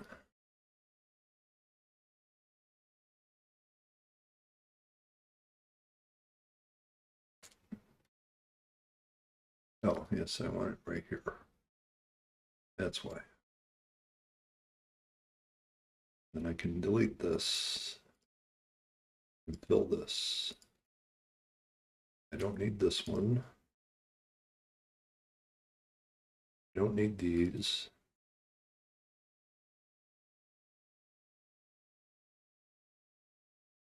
There's my outline.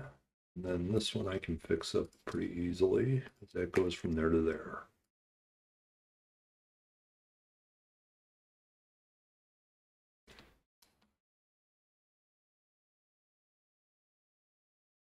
Now I can select all of my internal edges and dump them and make a single face out of this thing, just for ease of editing.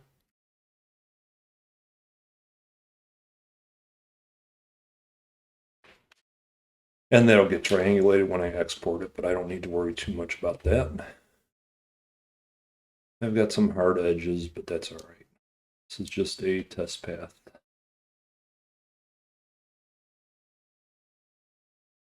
I'm also going to want to move it slightly off the surface. 0.01 up. How to do it.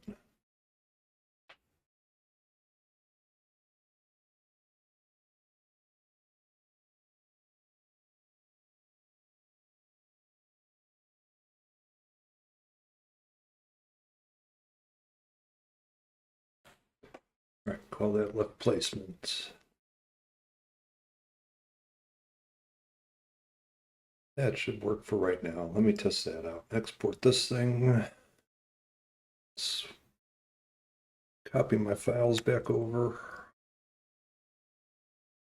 And then back into Godot.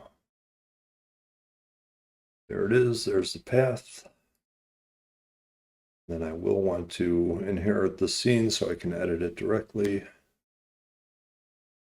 My levels, test level.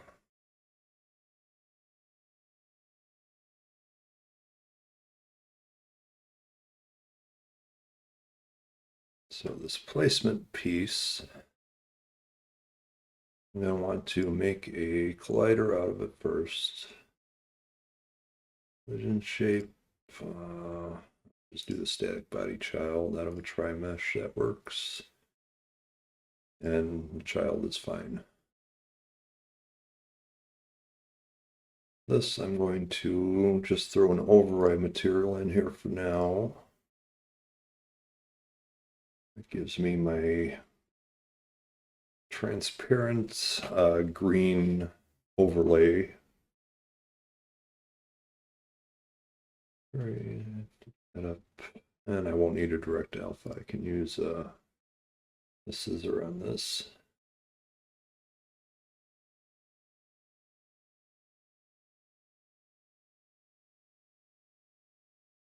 Oh no, I will want a direct alpha.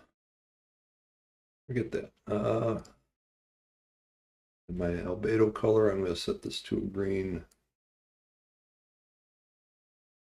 Okay, I'll make it more of a cyan for now since I have a lot of green in there.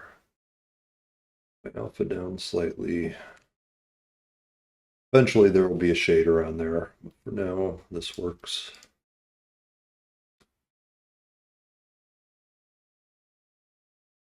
This is test level map.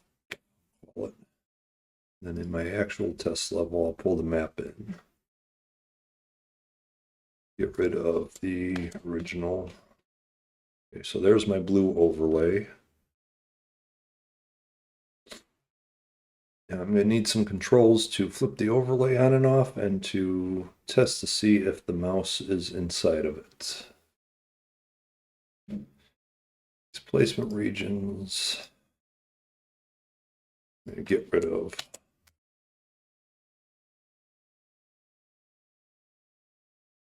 I doubt I will be using that system at this point. So inside of my map, I need to throw a script on for a level map. Put that in levels.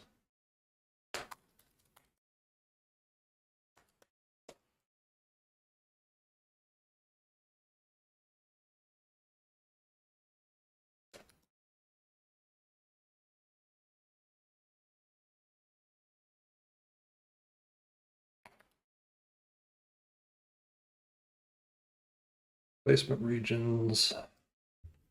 Going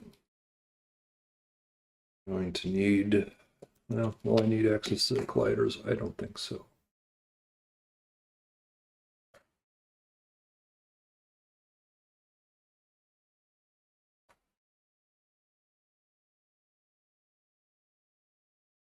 Create a Boolean to turn placement mode on and off. An update function to switch things back and forth.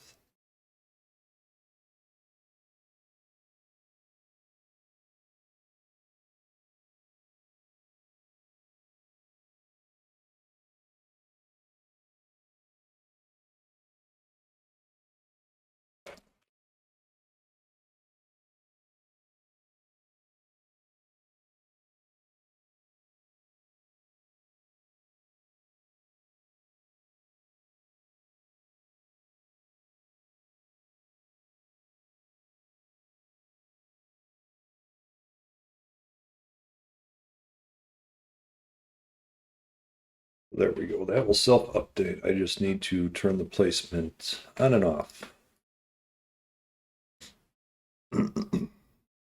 That's in my level map. I can pull that out of the level.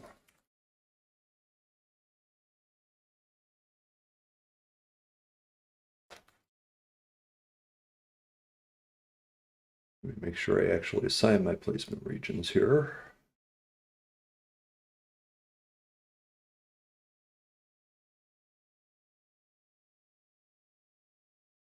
That throws that one in.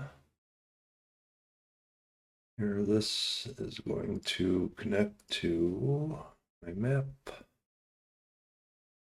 Yeah, level map. Okay, that is the right thing.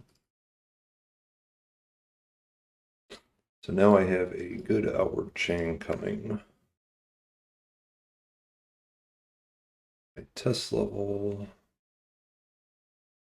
I will want a reference to that my marker can grab onto.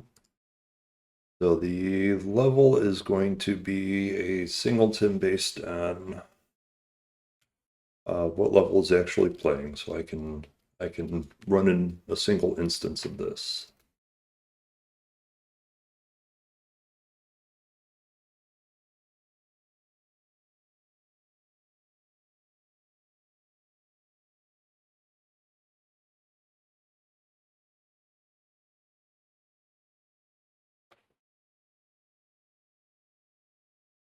In my marker, when my marker becomes active, which is in the ready, because this is only there when it's before it gets destroyed. So test position, I'm going to block out for right now.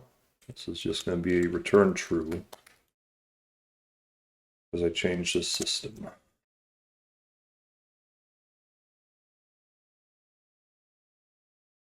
What is the problem that it's got with that? Oh, okay, just I'm not using position yet, which is fine. But that will be another raycast.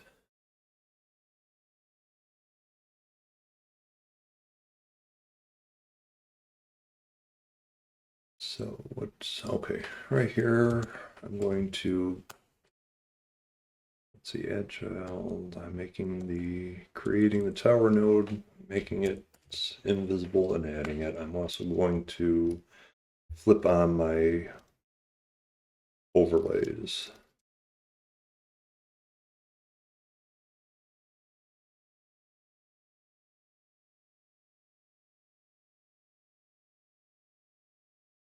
Through. And then when I exit the tree, I'm going to make it false.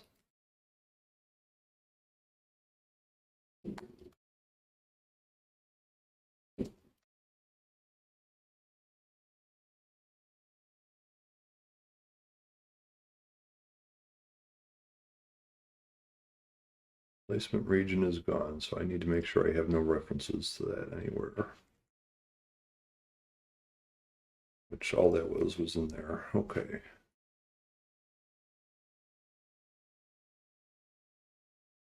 That should be good to flip those on and off when I try to build the tower. Let's see if that part is working before I continue on.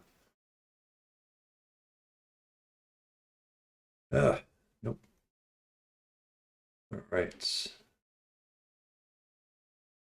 what is, oh, in the level itself, I was never actually setting the instance.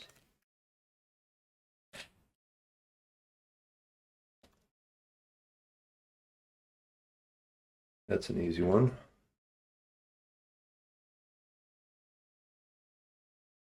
There we go. There's my blue overlay. So I should be able to build the tower anywhere in or along this edge. Which right now I can drop it wherever I want. So I'm going to start making a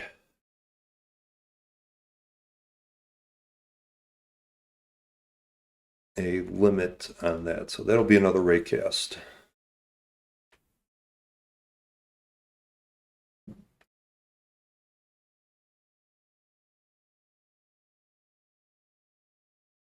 So this, I have a raycast there. This is going to be a very similar raycast. So I'm going to use almost the same function, but I want to set it up to where I can do either. Right now, this one is returning a vector 3. I want another one, the test position. And I already have a world position for that. So what is the easiest way for me to do that? I don't necessarily need a whole new raycast for it.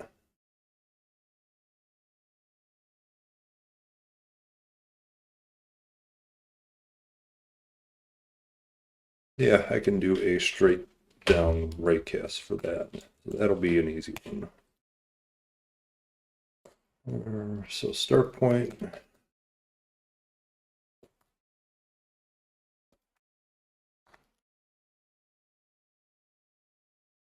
Vector 3 dot up.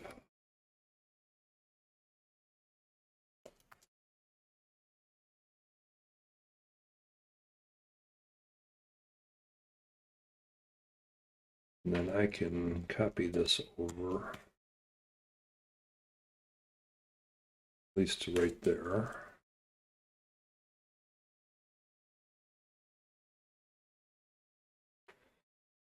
Query, start, end, easy enough. And I am looking for it to have a result or not have a result. So if it's not a result, it gives an empty dictionary. So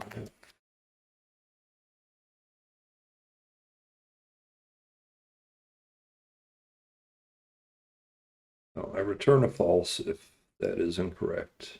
All right. I didn't change my test position up here, so the tower should still vanish if the mouse is outside of range. Ah, that's not. That is not working. Because I'm not masking anything. I just have a single physics layer right now, and that needs to change if I'm doing all these tests. So my map, static body, collision layers. So I'm going to make this ground and make this placement areas, placement regions. Easy enough. So that one's part of the ground.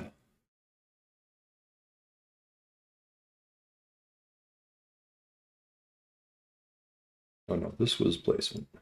That one is placement. Where am I getting a ground collider from? That is actually in the test level, I think. Yeah, I'll eventually need to move that into the map, but right now that's fine. That's my ground collision.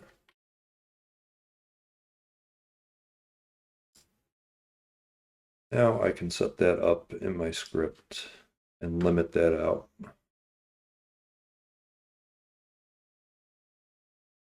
So this first query is only looking for the ground. You see where I set that collision mask right there. That's looking for 1. This one is only looking for 2. That should separate those out. Yep, there's my, okay, no tower, tower.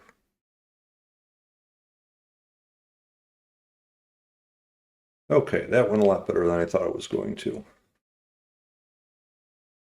I'll need to design better shapes when I'm doing them, but that is true of pretty much the entire project at this point.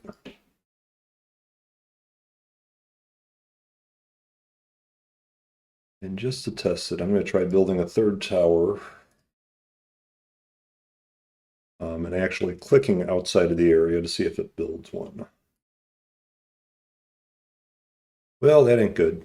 Okay, so I need to make sure that it is testing before I actually build, because I can build anywhere at this point. So building is right here. Position, I'm extracting a position there. And then instantiating. So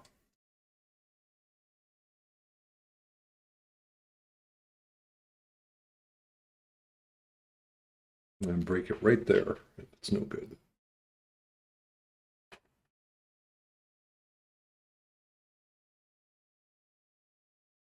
Yes, I cannot click out here. That does nothing. It doesn't even cancel it.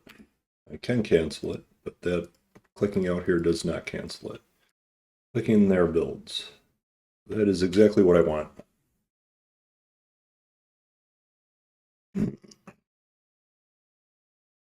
Eventually I'll have custom cursors where the mouse cursor is a little X. When you're trying to build in an area, you can't.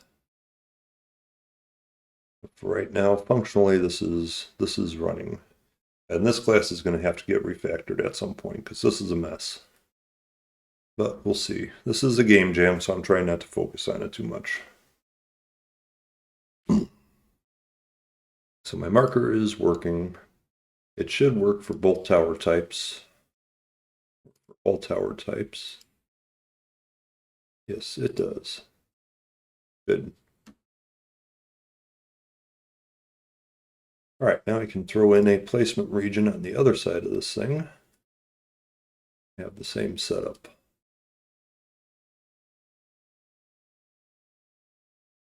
Yeah, I will do that when I have a more solid map. This one is fine for right now. I want to get my engine, more of my engine done. Another thing that I want to show when trying to place a tower, the range of the tower will be important to the player. So I want to create a second overlay in the tower marker that represents the range. Right now, yes, this has no real visual. This is just an empty class. It's attached to a node. So what I want is a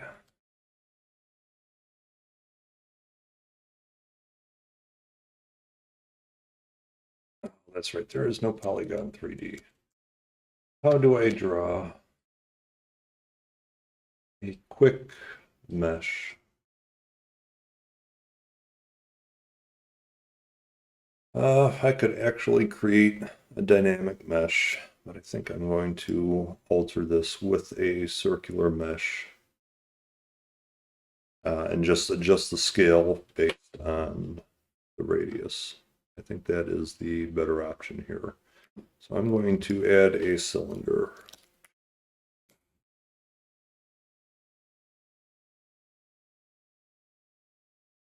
The size, I want almost nothing.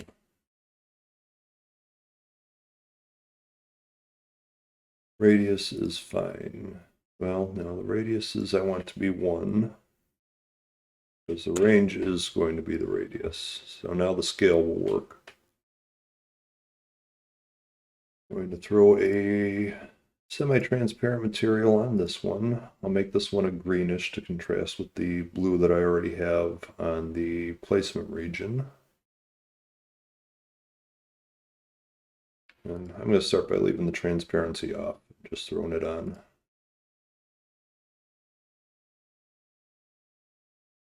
Green, not so bright.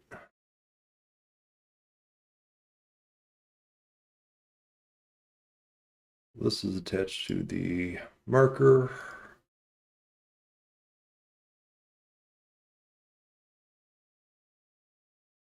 Right now I'm only making the tower itself visible and invisible. I want to switch that to the entire thing. So let me find all my visibles. I'm going to make the whole node visible or invisible. So I want that overlay to disappear with the tower.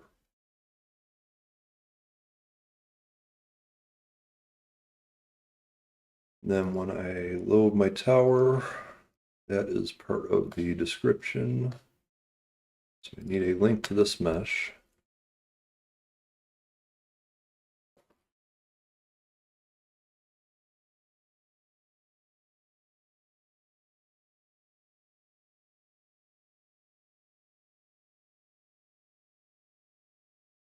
Link it.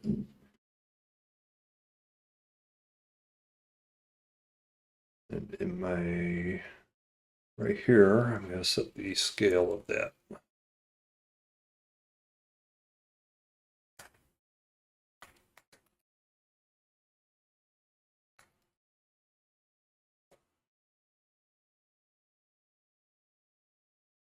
Is my cost file and tower name. I don't actually have a size for the towers or a radius.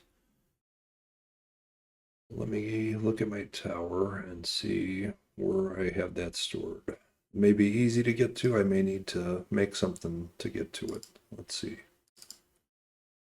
Test tower has an icon. Okay, it does have a tower range right on the tower itself. So I should be able to pull that out of the icon.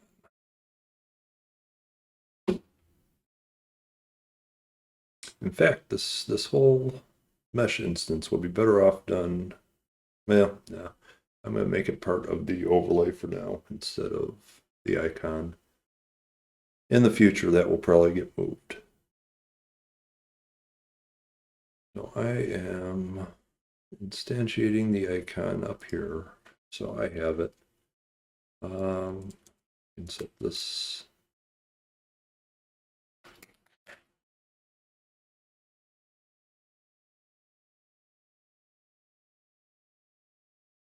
Right there.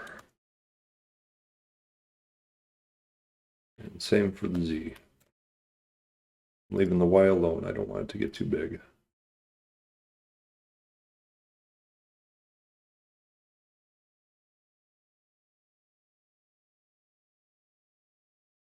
I need to update the position of that with the tower.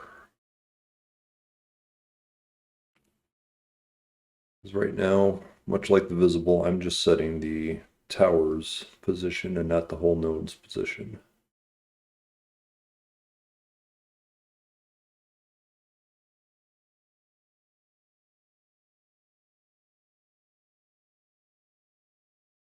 That is only happening right here. Yeah.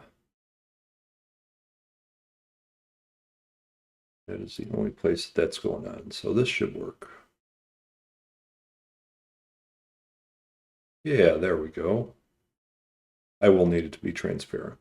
That looks horrible. Drop that right there. So now I got an active range.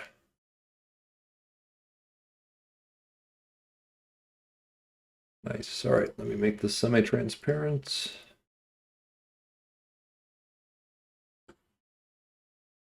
It's over so I can actually see it. Turn my transparency on. See what that looks like, if that's any better.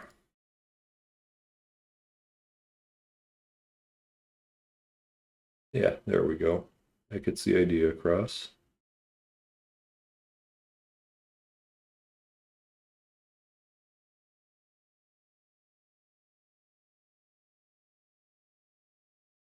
Eventually, I will want some kind of limit so that you can't build towers right on top of each other as well.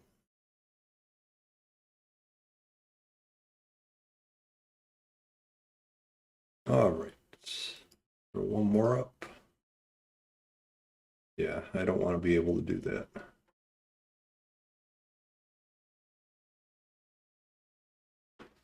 Good.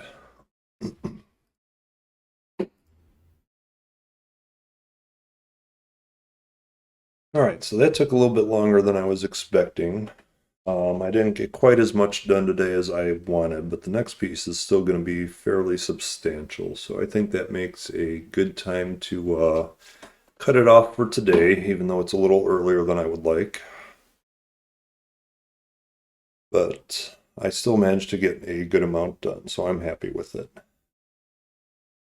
I will be back in tomorrow at the same time to continue on with this project. This is the Game Off 2025 jam. So I hope everyone has a good day, and hopefully we'll see you all again tomorrow.